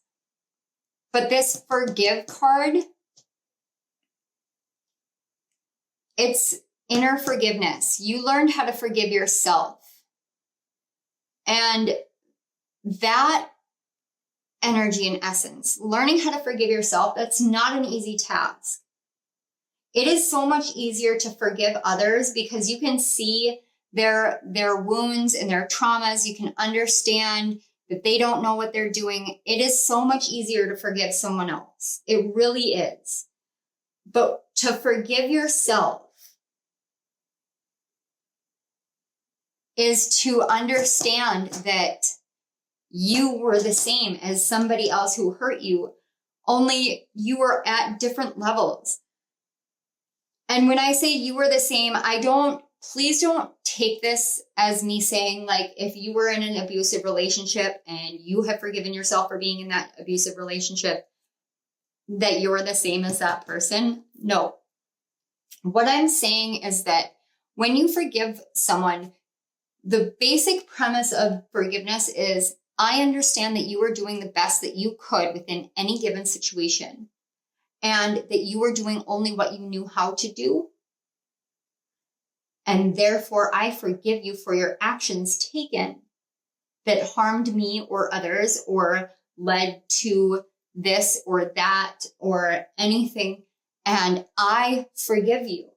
And I choose to move forward without holding on to what happened here, because I understand that you have this broken within you, or you have this situation that really harmed you, or you just didn't know. Even if it's somebody who knows right from wrong, they just didn't understand the way that you understand the magnitude of the soul impact and the karmic lessons and the karmic cycle. And that is what made it easier for you to forgive others. But forgiving yourself, when you understand the nature of the karmic cycle, that is a feat that very few understand and know how to do. Because you have to forgive knowing that even if in that situation you were doing the best that you could and you didn't even know what you were doing and you weren't consciously aware, you know that there's still an impact on your soul, and you have to forgive yourself for what you've done. And that is not an easy thing. That does literally take going within and splitting yourself in half, essentially, and learning to see all aspects of who you are and shine forth from that place, from the place of being almost like two individuals within yourself, being both the light and the dark, being both broken and healed, being both separated and united, being both polarities, both opposites, being the child and the parent, being, the divine masculine and the divine feminine. You understand all of that, and you've done so much of that. And it's so profound what you have done for yourself and your family, pile 3. It is so profound.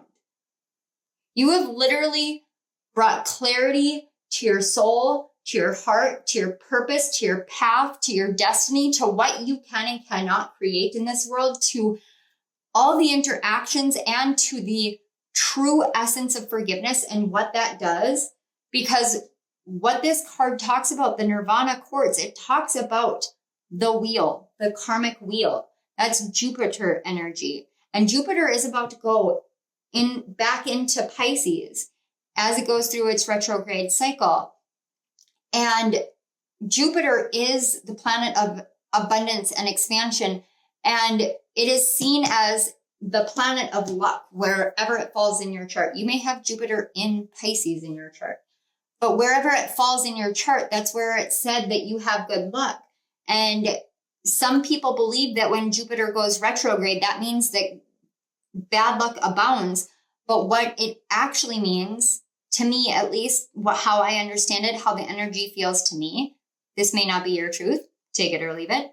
It's really, I'm just channeling here, guys. But when Jupiter goes retrograde, Jupiter is bringing luck to the inner journey, luck to what you do for yourself, to the expansion that you do for yourself. That is arguably more impactful, more profound, more long lasting than anything that you could have luck in the outer world. Because this isn't just inner, like, this isn't just like, oh, okay, I'm going to go play the slots and win a couple $100. This is like, I have transformed my entire ancestral generational lineage. And that reverberates through the past into the future, because I am standing firm in my heart, in my truth, in my knowing, in my forgiveness, and in my power and my presence in this world. And that's inner expansion. That is Jupiter in retrograde impacting your life, and you embracing that energy and saying, yeah, I'm going to work with this. I'm going to do this. And we're going to expand together internally, because I know that the more internal expansion I do, the more my external world is going to expand, because that's the nature of the world we live in and the lives we have and the souls we carry. And this full moon in Leo, go wild. This is literally telling me that you have learned how to stand in your truest power. And Leo is the protector, the nurturer, the one who has fear and has to conquer fear. And you did everything. And there's so much, there's so much celebration.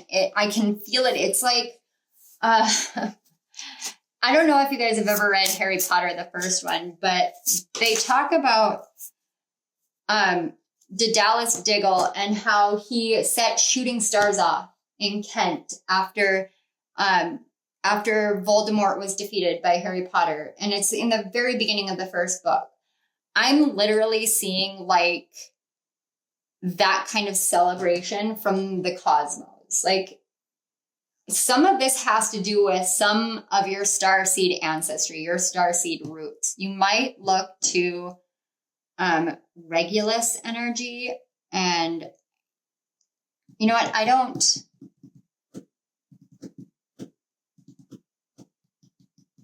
I can't tell you for Pisces, honestly. I would just take a look at what constellations are also within the houses that Pisces and Leo fall within your natal chart. There's something there. There's something about some sort of obscure, I'm actually seeing, I think it's peacock. That might be a star, or it's a constellation. I'm also seeing Cygnus, which is a swan. And I think it's a sextant. I don't know what the name of the constellation is, but there is a constellation that is a sextant. Wherever those fall within your natal chart, and there's a lot of research that goes into that if you don't want to, but I totally understand that, but that's what I was shown. There's something within those star systems that are really thanking you. It's like you literally like charted the seas of your inner world and healed like an entire star system that nobody knows about or something. And here we've got the card 3 with the Empress. And this is Venusian energy. And that, Venus is exalted in Pisces. So this may be like you've brought love and exaltation to your family, to your lineage, but also to yourself. Did some of you have issues with your kidneys? I don't know why I'm seeing kidneys with that, but that's what I'm getting. Oh, we have the Sun, which is Leo energy again. Holy cow.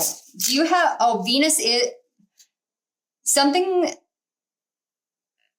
Oh my gosh. Okay. I want to say it was actually yesterday. What did you do yesterday or today? But no, yesterday Venus was in Leo at the 29th degree, which is actually where the star Regulus is. And I only know that because I'm literally tracking the moon phases and cycles right now, like every single day. So for where I live, for me drawing up the chart, literally Venus in Leo at the 29th degree conjunct Regulus. So look to September 5th for something that may have occurred, some shift. Did you guys do some sort of journaling, internal journaling, or anything like that? Or there was some sort of karmic shift that day for you. Something changed. Just something changed.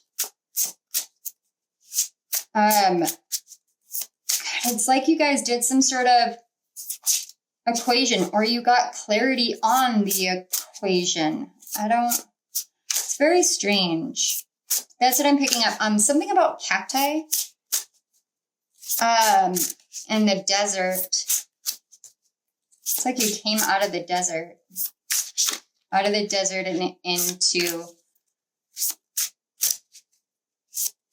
into the light, the light of day. I don't know.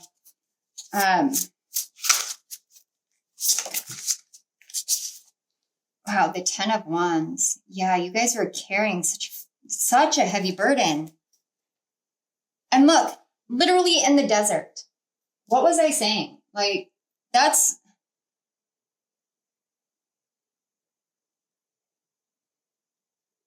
Okay, I want you guys to look here. Do you see these symbols?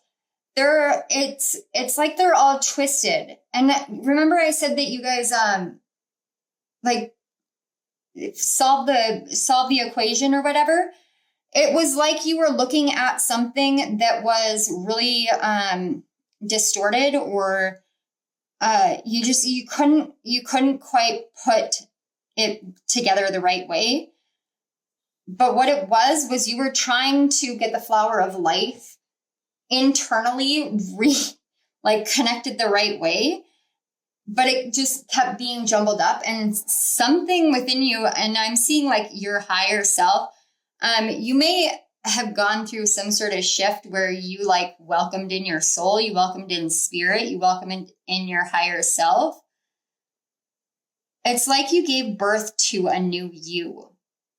You set yourself free.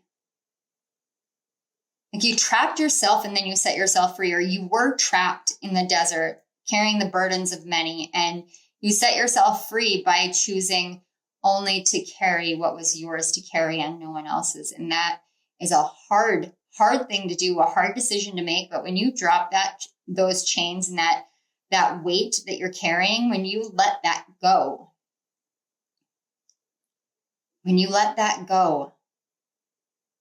that's when you start seeing the truth of who you are. And on the back of the deck, we have the 8 of Swords. And this card in specific is actually the reason why I got this deck, because as soon as I saw this card, and I think it was Roseology who was using it, I was like, I have to have that deck. And I need that deck immediately. And I literally just got this. But the 8 of Swords talks about locking yourself down. It's like you locked yourself in this 10 of Wands and 8 of Swords state.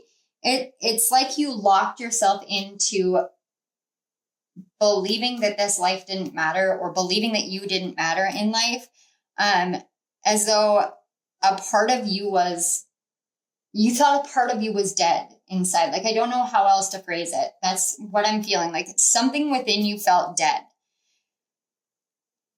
And it just kept taking from you. And it was your inner world. It kept taking and taking and taking and taking from you. And you didn't understand how to do that because you were focused on everything in your outer world and not your inner world. And then you went into that inner world. And you found the part of you that felt like it was dead. And it was likely a part of you, what I'm getting is a part of you that was carrying things you weren't meant to carry. Burdens and traumas and wounds and patterns that weren't yours to carry. What it was for you was for you to recognize, to see it, to understand it, and then to set yourself free from it. And I am literally seeing you do that. Some of you may have Kali Ma as your like head guide. I'm picking that up really strongly. And she is a destroyer. Like, she does things like this or helps with things like this. So if you reached out to Kali Ma or connected with her energy, that is coming through very strongly. We've got Page of Pentacles. Okay. Dream. I just heard a dream is a wish your heart makes. Huh. Isn't that from Sleeping Beauty or Cinderella? Something. But you made a wish from your heart. Whatever it was, it's like you just found your power, found your strength. You got the King of Pentacles. He's been everywhere. Have you guys noticed how he's just kind of everywhere these days? Four of Pentacles. You guys are connected to another pile, by the way. I was going to mention that and then I forgot. But yes, if you were drawn to another, if you were drawn to another pile, there is a message for you there. And I'm just going to say that. I'm not going to mention the pile, but if you know, you know. We've got the 8 of Wands, the 6 of Wands, and the 9 of Pentacles. You guys cracked the code for inner abundance. You guys like rapid success, rapid victory. You did something that you released something you've been holding on to by forgiving yourself, by understanding, and by letting go. And now you're abundant. Just by nature. Just kind of like, woke up one morning, now I'm abundant. Awesome. Pile 3. I am incredibly impressed by you because I can see that the journey you were on was not an easy journey. I can see the weight that you carried, the weight of the decisions that you had to make to get yourself here, and the emotional toll it took. I can see how much cleansing and clearing it took, how much healing it took, and how much truly, truly surrendering and allowing yourself to feel and allowing yourself to forgive and allowing yourself to let go that you had to do in order for your heart to make this wish. And you have done this. And please, please take this as your confirmation that all of the signs have been telling you that this is what you did. You have done this. So I am incredibly proud of you. I know that your ancestors and your star seed family are incredibly proud of you. I know that Spirit was like, I literally heard, I knew you could do it all along, champ. So pile 3, you guys are phenomenal. And the world is a better place because of you. So thank you for everything that you do, for being here, and for doing everything that you do. And I just saw 3333 on my clock. So again, you guys may be very connected to another pile. Okay, pile 3, thank you again for being here. I want to say thank you to your guides and my guides for facilitating the connection for the energies and helping these messages flow through. I want to say thank you so much to Spirit. Thank you, Spirit, for confirming what pile 3 needed confirmed. And thank you for channeling these messages through me so that I could bring them forth. I am truly honored. If this video resonated, please hit that like button. Don't forget to subscribe to my channel and hit the notification bell if you feel inclined so you don't miss any of my upcoming videos. Down in the comment section below, I want you guys to make some comment about how you are letting yourself shine, how you found clarity, how you are doing it, because I think the whole world needs to hear from you and know that they have the power to do this themselves as well. So pile 3, thank you again so much. I will see you guys all at my next reading. I love you all. Bye. Hello, pile number 4. If you chose the 4th crystal card, you chose the card Polychrome Jasper, which is the number 31, which reduces to a 4. And this is your message about the signs you've been seeing and what they are telling you. So before we get into, I keep hearing into the thick of it, before we get into this message for you guys, I do want to say some of the signs you may have been seeing are yellow butterflies, bumblebees.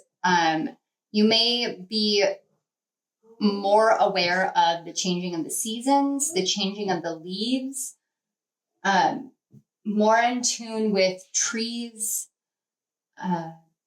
with the earth itself, but also with the past as far as the earth goes, like ancient ways. You may have a shamanic calling in this life. The polychrome jasper is a shaman stone, and it helps bring protection while astral traveling, but it also helps bring the memory back to you of your purpose here on earth. So what I really picked up from this pile strongly, aside from the overwhelming energy of shamanism and healing and traveling and spirit walking and spirit speaking, is you may have been having incredibly vivid dreams. You may have been astral traveling, and actually it's almost like you're mixing astral traveling and vivid dreams where you know you're dreaming. And so it's registering with your conscious mind and relating to something within your conscious reality. And you're seeing the same kind of coloring, symbolism, themes, animals, insects in your day-to-day life that you have been seeing in your dream state. I also was picking up this incredibly powerful energy of there being almost a feeling of having been in two places at the same time for a very long time for you guys. And that is something that I'm hearing is ending or has ended. It's going to be different depending on where you're at, but this entire experience, and it does feel like it's been a long journey. This entire experience has served the purpose it was meant to help you understand you, your purpose, your direction, your path, but also more about the earth. When I looked at this polychrome jasper, as I was shuffling the cards and really touching into this energy a lot deeper, I started thinking about something that I channeled at, I think it was 4:04 this morning, which is funny because you guys are pile 4. You have the polychrome jasper, which reduces to a 4. So it was 4:04 this morning, and I put it in my journal, and it had to do with our purpose on earth, between the soul purpose and like the persona's purpose, based off of the moon and the earth. The earth in relation to the sun. In heliocentric astrology, when you look at a heliocentric chart, the earth and the moon are always together. Because when you look from the sun, the earth and the moon are always together. They're inseparable. They are two pieces of the same puzzle. When you look from the earth out, then the moon is in a different sign and the sun is in a different sign. And then you know that the earth is directly opposite the sun.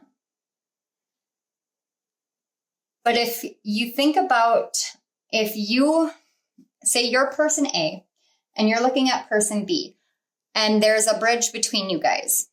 Person B has a city behind them. Your person A, there is a forest behind you. So from the viewpoint of person B, you're standing in the forest. And from the viewpoint of you, person B is standing in the city, but you're both on the bridge.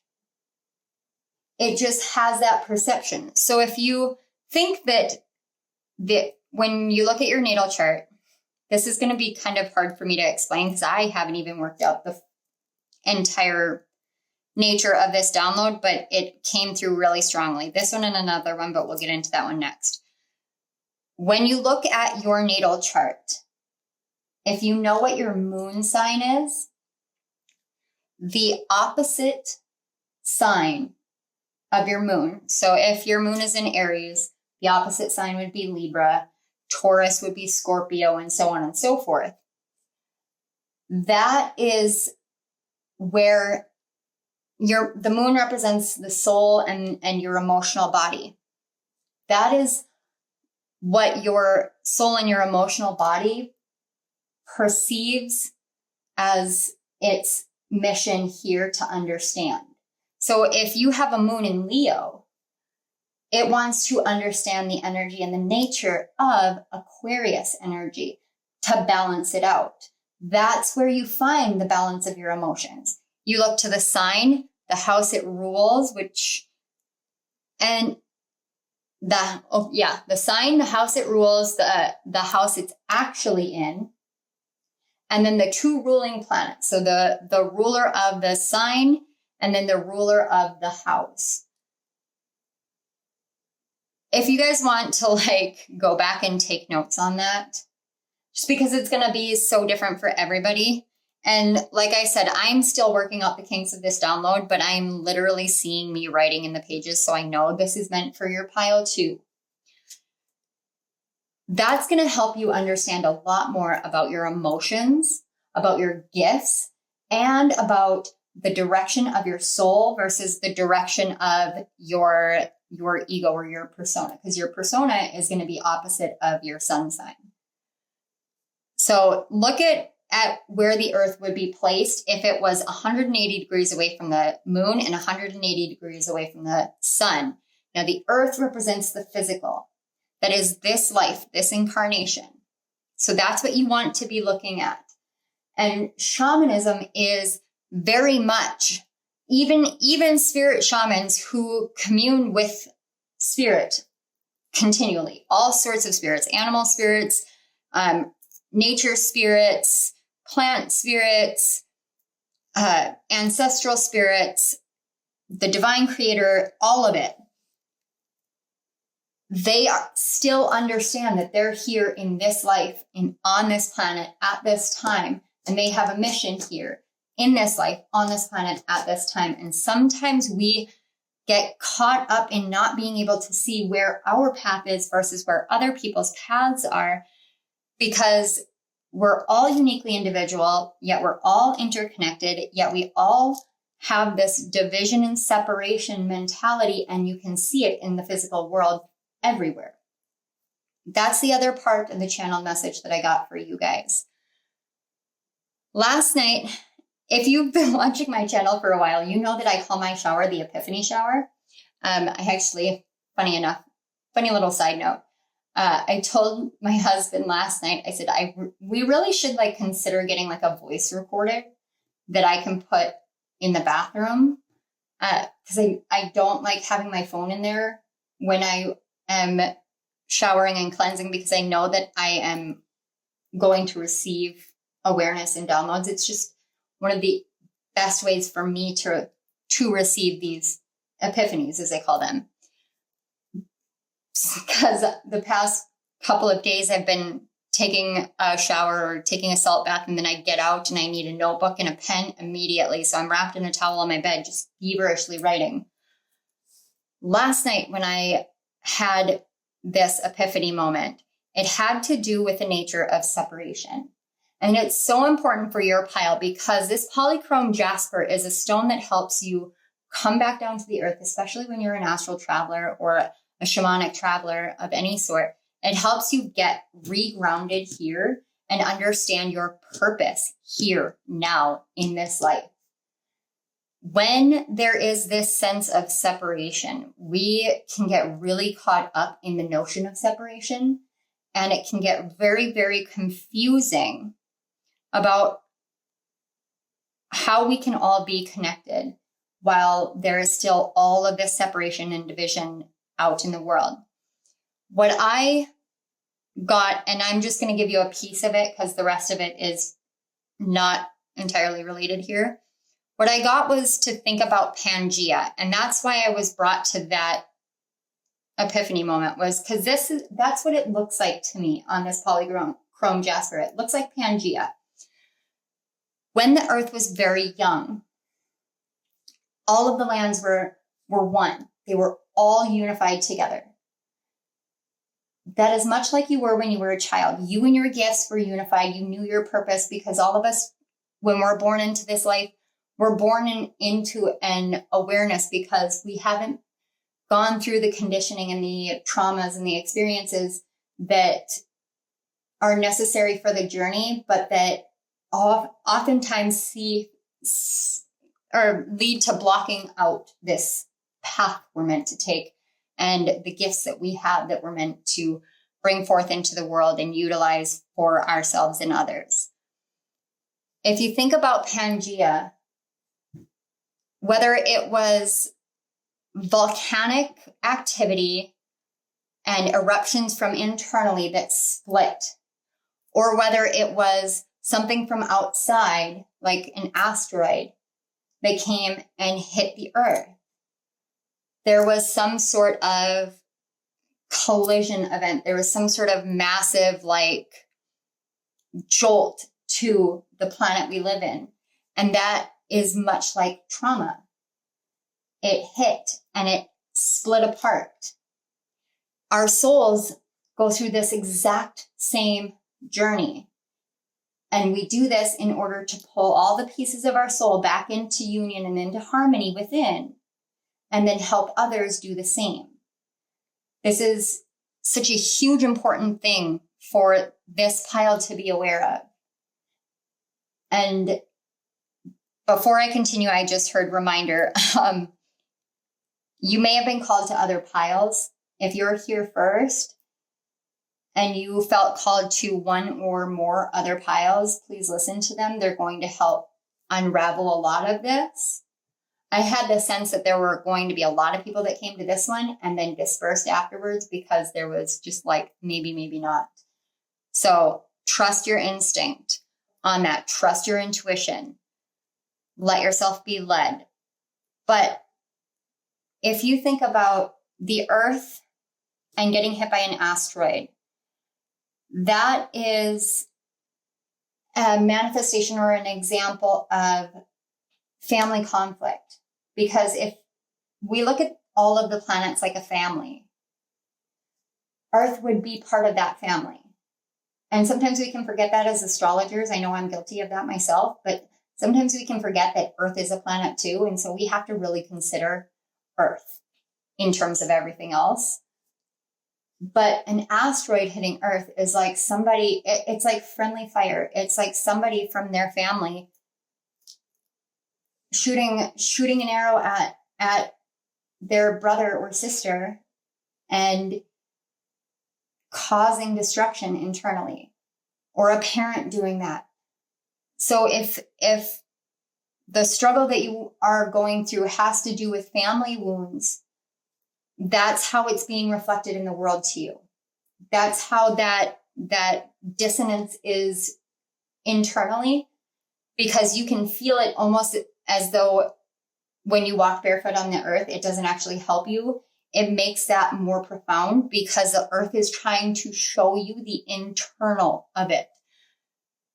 For the volcanic one, it was like self-destruction. So if you have gone through patterns of self-destruction a lot in your life, and you feel very separated from purpose, separated from your psychic gifts, separated from other people, separated from, almost like you're an ancient in a modern world and you feel very separate from the modern world, but you know somewhere internally that you're meant to be connected to the modern world, because otherwise your soul wouldn't have chosen to be here.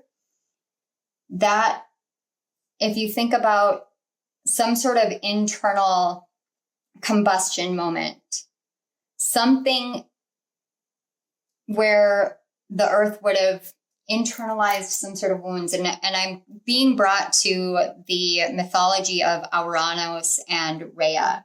And Ouranos was ashamed of some of his creations, like the Cyclops and some of the more, monster looking creations. And so he shoved them into the center of the earth.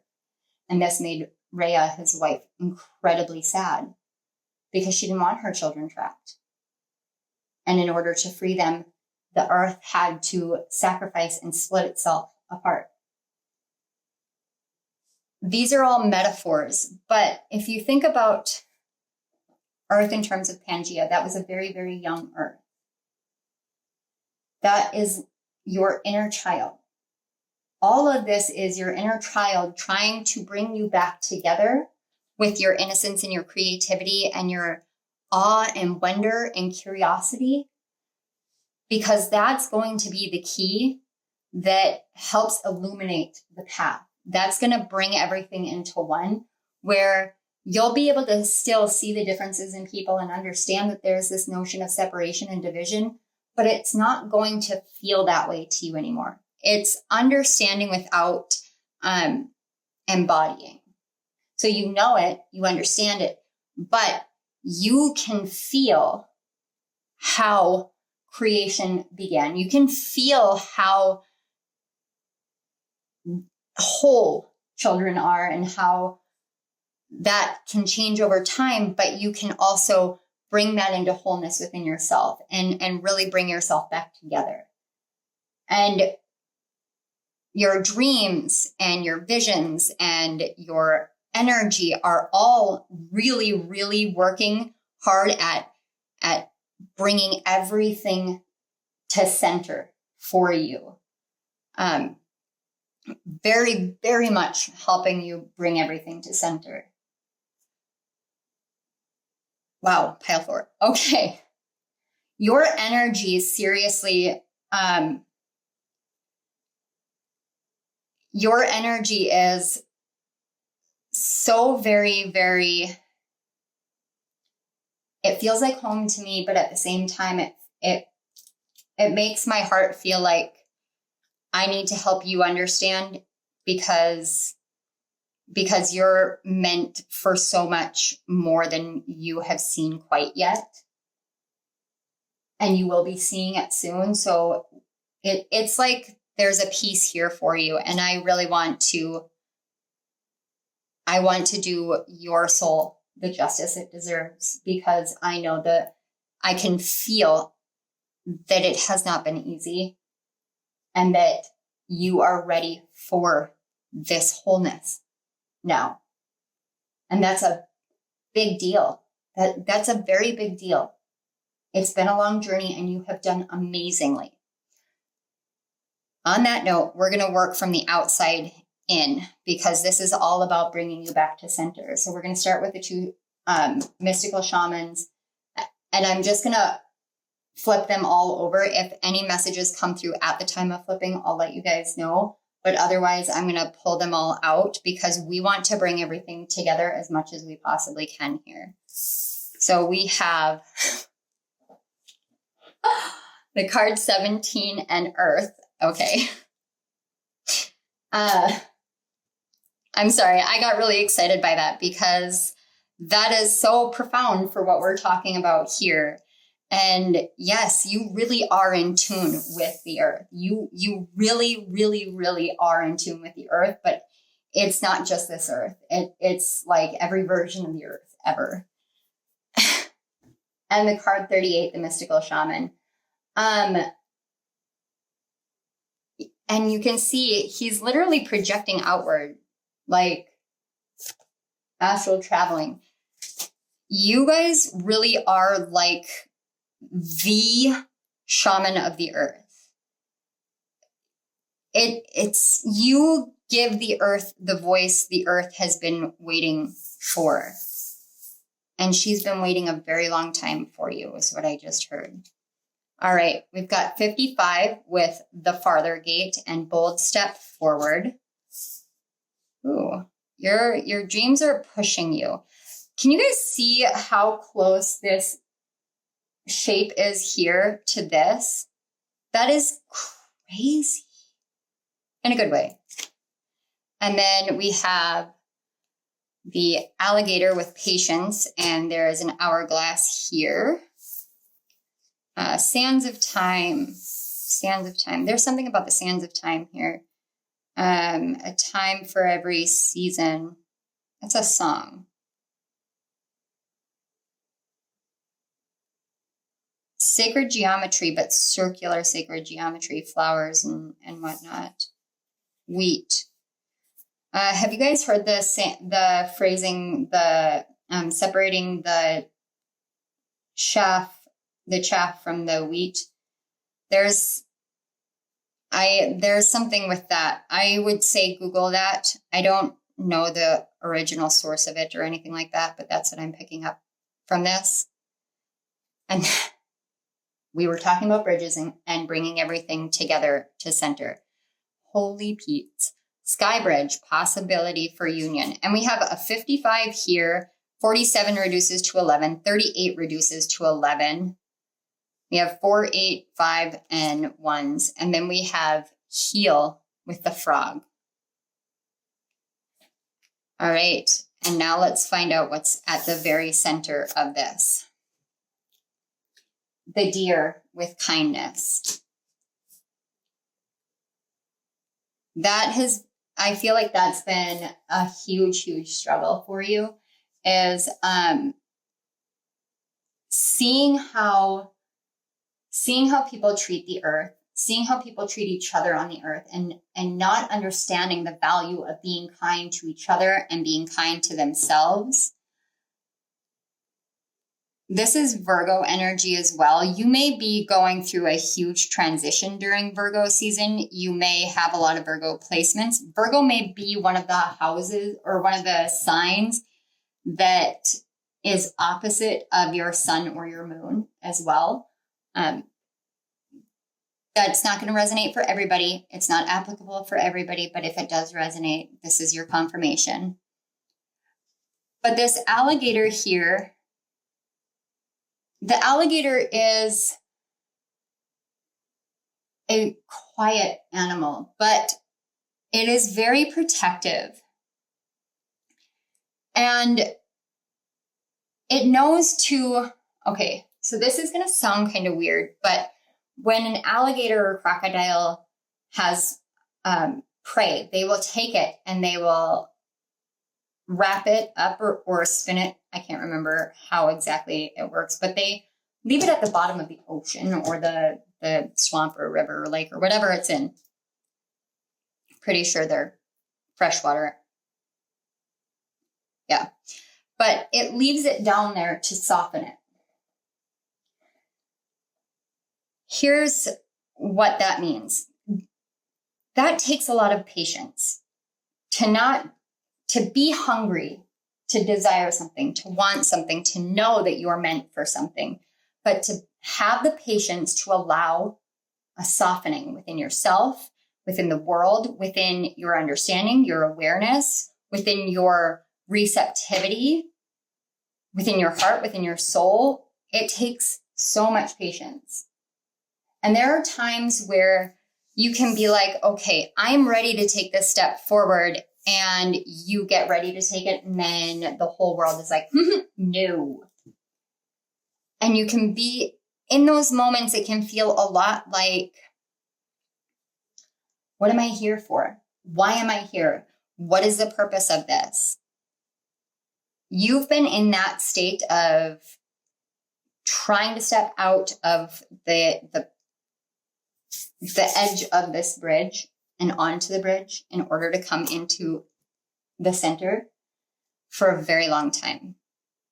It's been manifesting in your dreams. You're seeing it in your waking state. But what I'm seeing here is the more that you allowed yourself to get connected to earth, even as much as it was a struggle, as much as it was a challenge, as much as it felt like Nothing was ever going to come of anything. You still had this part of you internally where you knew without a doubt, everything was going to come together. And so you did this diligently, patiently. You nurtured the pains and the wounds, and you nurtured the things that you felt were absolutely right for you on this path in your life.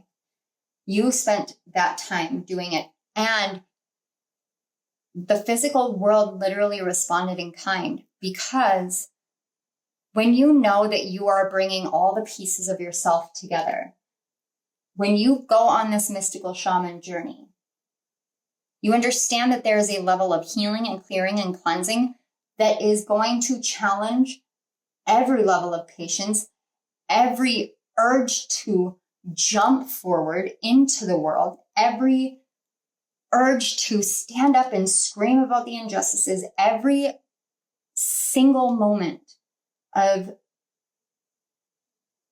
mystical experiences of pain, of anguish. You understand that all of these things are things that you want to share, things that you feel called to share. But there is a harmonization that has to happen first. And it feels a lot for this pile, the energy, as though the world has not shown you the kindness that you have shown the world. And yet you were still patient. You still believed. You still moved forward. You still fought to heal.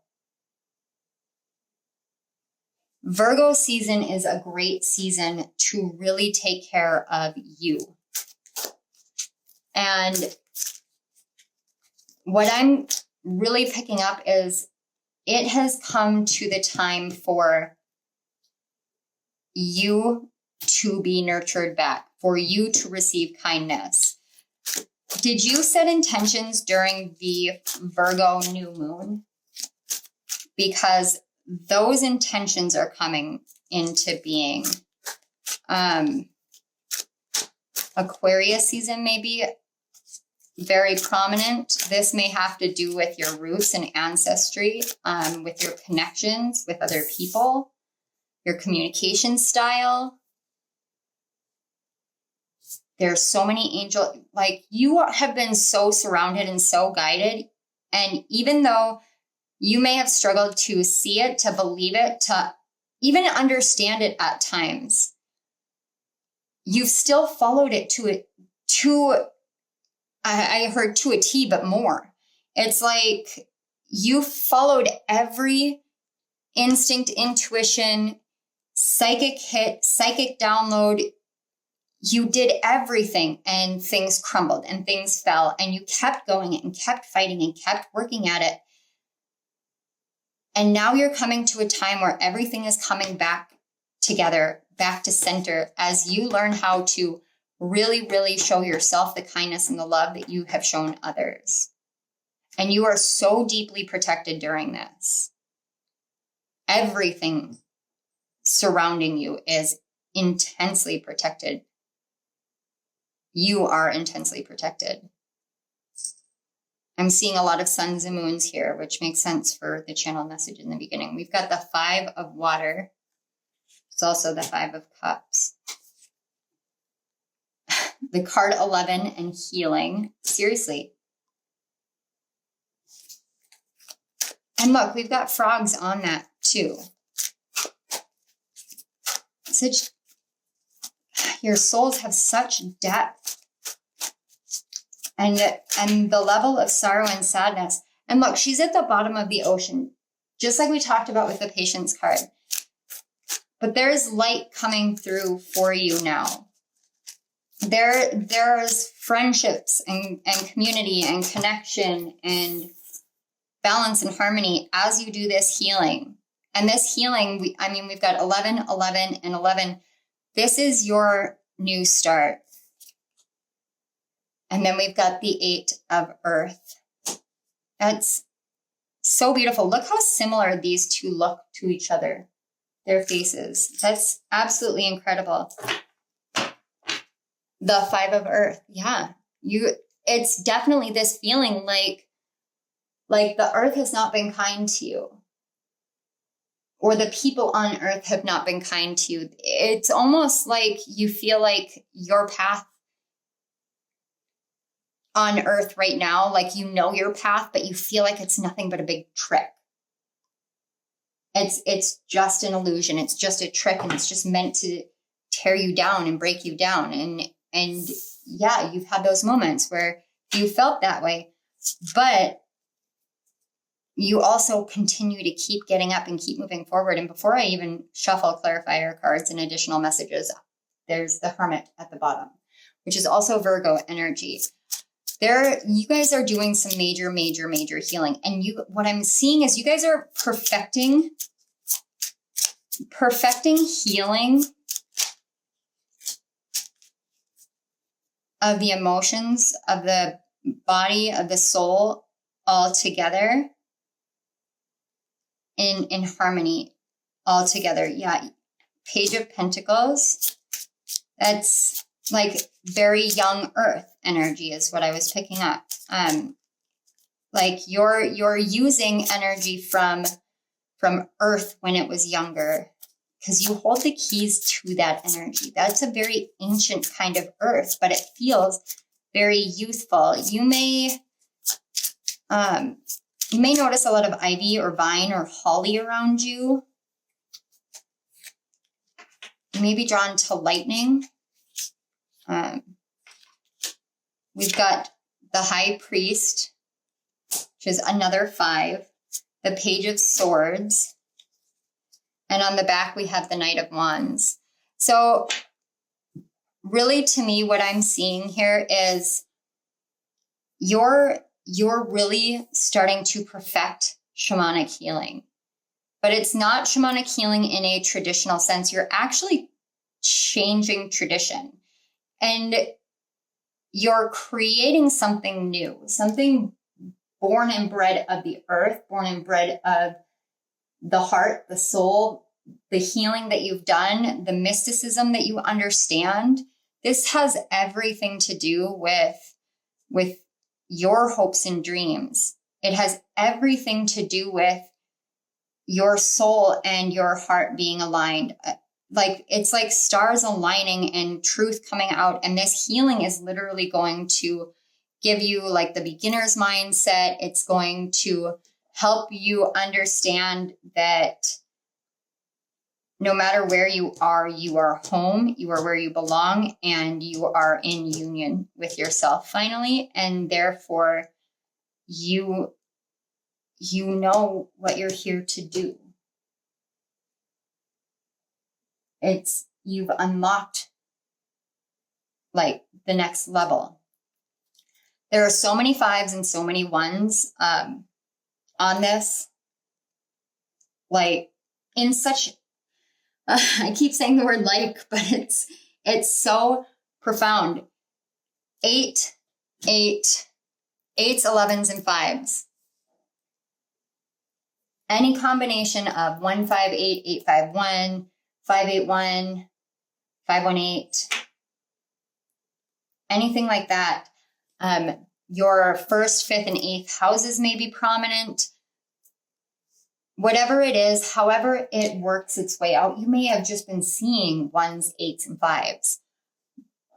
But they are important numbers. And even if you don't understand why they are as important as they are, yet you will. When it comes to numerologically speaking, 1s are new beginnings. 11s are mastery, leadership, taking control of one's destiny and direction and stepping into the leadership role in their life. 8s are about the physical world. They are about physical abundance.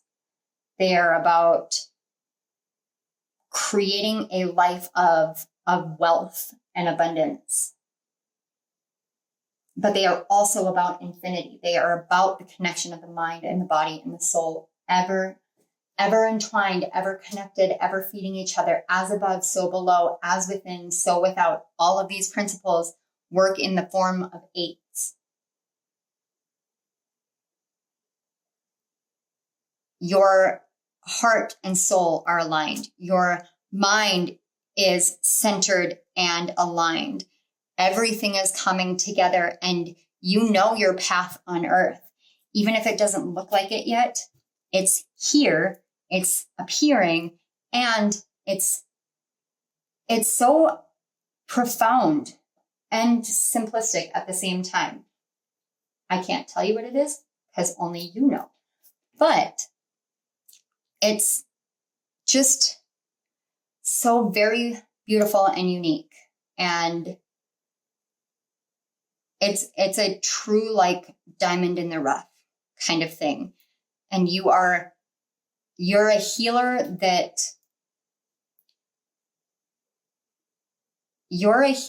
just, it's like every modality is just automatically accessible to you once you finish this internal journey of patience to step into that bold move forward. And as you know that you're in union, internally, this is a very, very internal energy. Please understand, I would not say that if I did not feel as though it's bearing down on me that you need to understand that this is so important. To not project anything outward right now in this message, but to take all of it within yourself and know that this is all about you. Because it's like the last piece of the puzzle is you hold the key, and there are keys everywhere. You hold the key through your own healing to everything changing in your life, and you're going to change the world. And you're not going to continue in that pattern of overthinking it, because look, both of these are so sad, and they're both looking down, but they're both looking inward. They're both looking inward. And we had the Hermit in the beginning, and that's what the Hermit talks about, is going within. And you're healing. You have gone within. It's like you've gone to the depths and you've sat and allowed yourself to be softened and to open and to connect to the earth and to your mission here and your path here in deeply profound ways. I'm seeing so much darkness in the cards, and at the same time, this 8 of Earth or 8 of Pentacles and the 11 healing card, and even this Page of Pentacles and the Earth card are so bright and vibrant and green, and it's speaking very much of the nature of your heart is now, it's like going back to wholeness and harmony and one land, one everything, where everything is so, it's like you carrying the Garden of Eden in your heart. And everywhere you go, whatever you do, whoever you interact with, whatever seeds that you scatter, you help bring pieces of the garden back to each and every one of the people that you interact with. And that's why you had to go through the journey that you had to go through, because you hold the seeds. And as you scatter those seeds, it needs to be from a place of utter trust in what you're scattering. And if you have doubt, the seeds can't take root. But if you look at the Page of Pentacles, no matter how youthful the page cards are, they are so inspirational and so innovative. And they know, without knowing how they know, without being able to explain it, and they also do it without questioning. They simply know. This is what I meant to scatter here. And this will take root, because I know. Because your soul, your heart, your mind are all healed and whole, and you hold the keys to this wisdom and this knowledge that has been lost for so long. You are the high priest, the high priestess. You are a change maker in the world. You are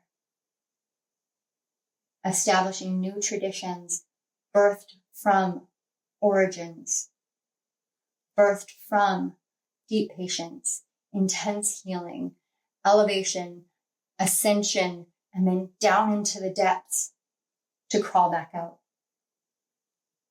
So that you can no longer ever be deceived by yourself or by others.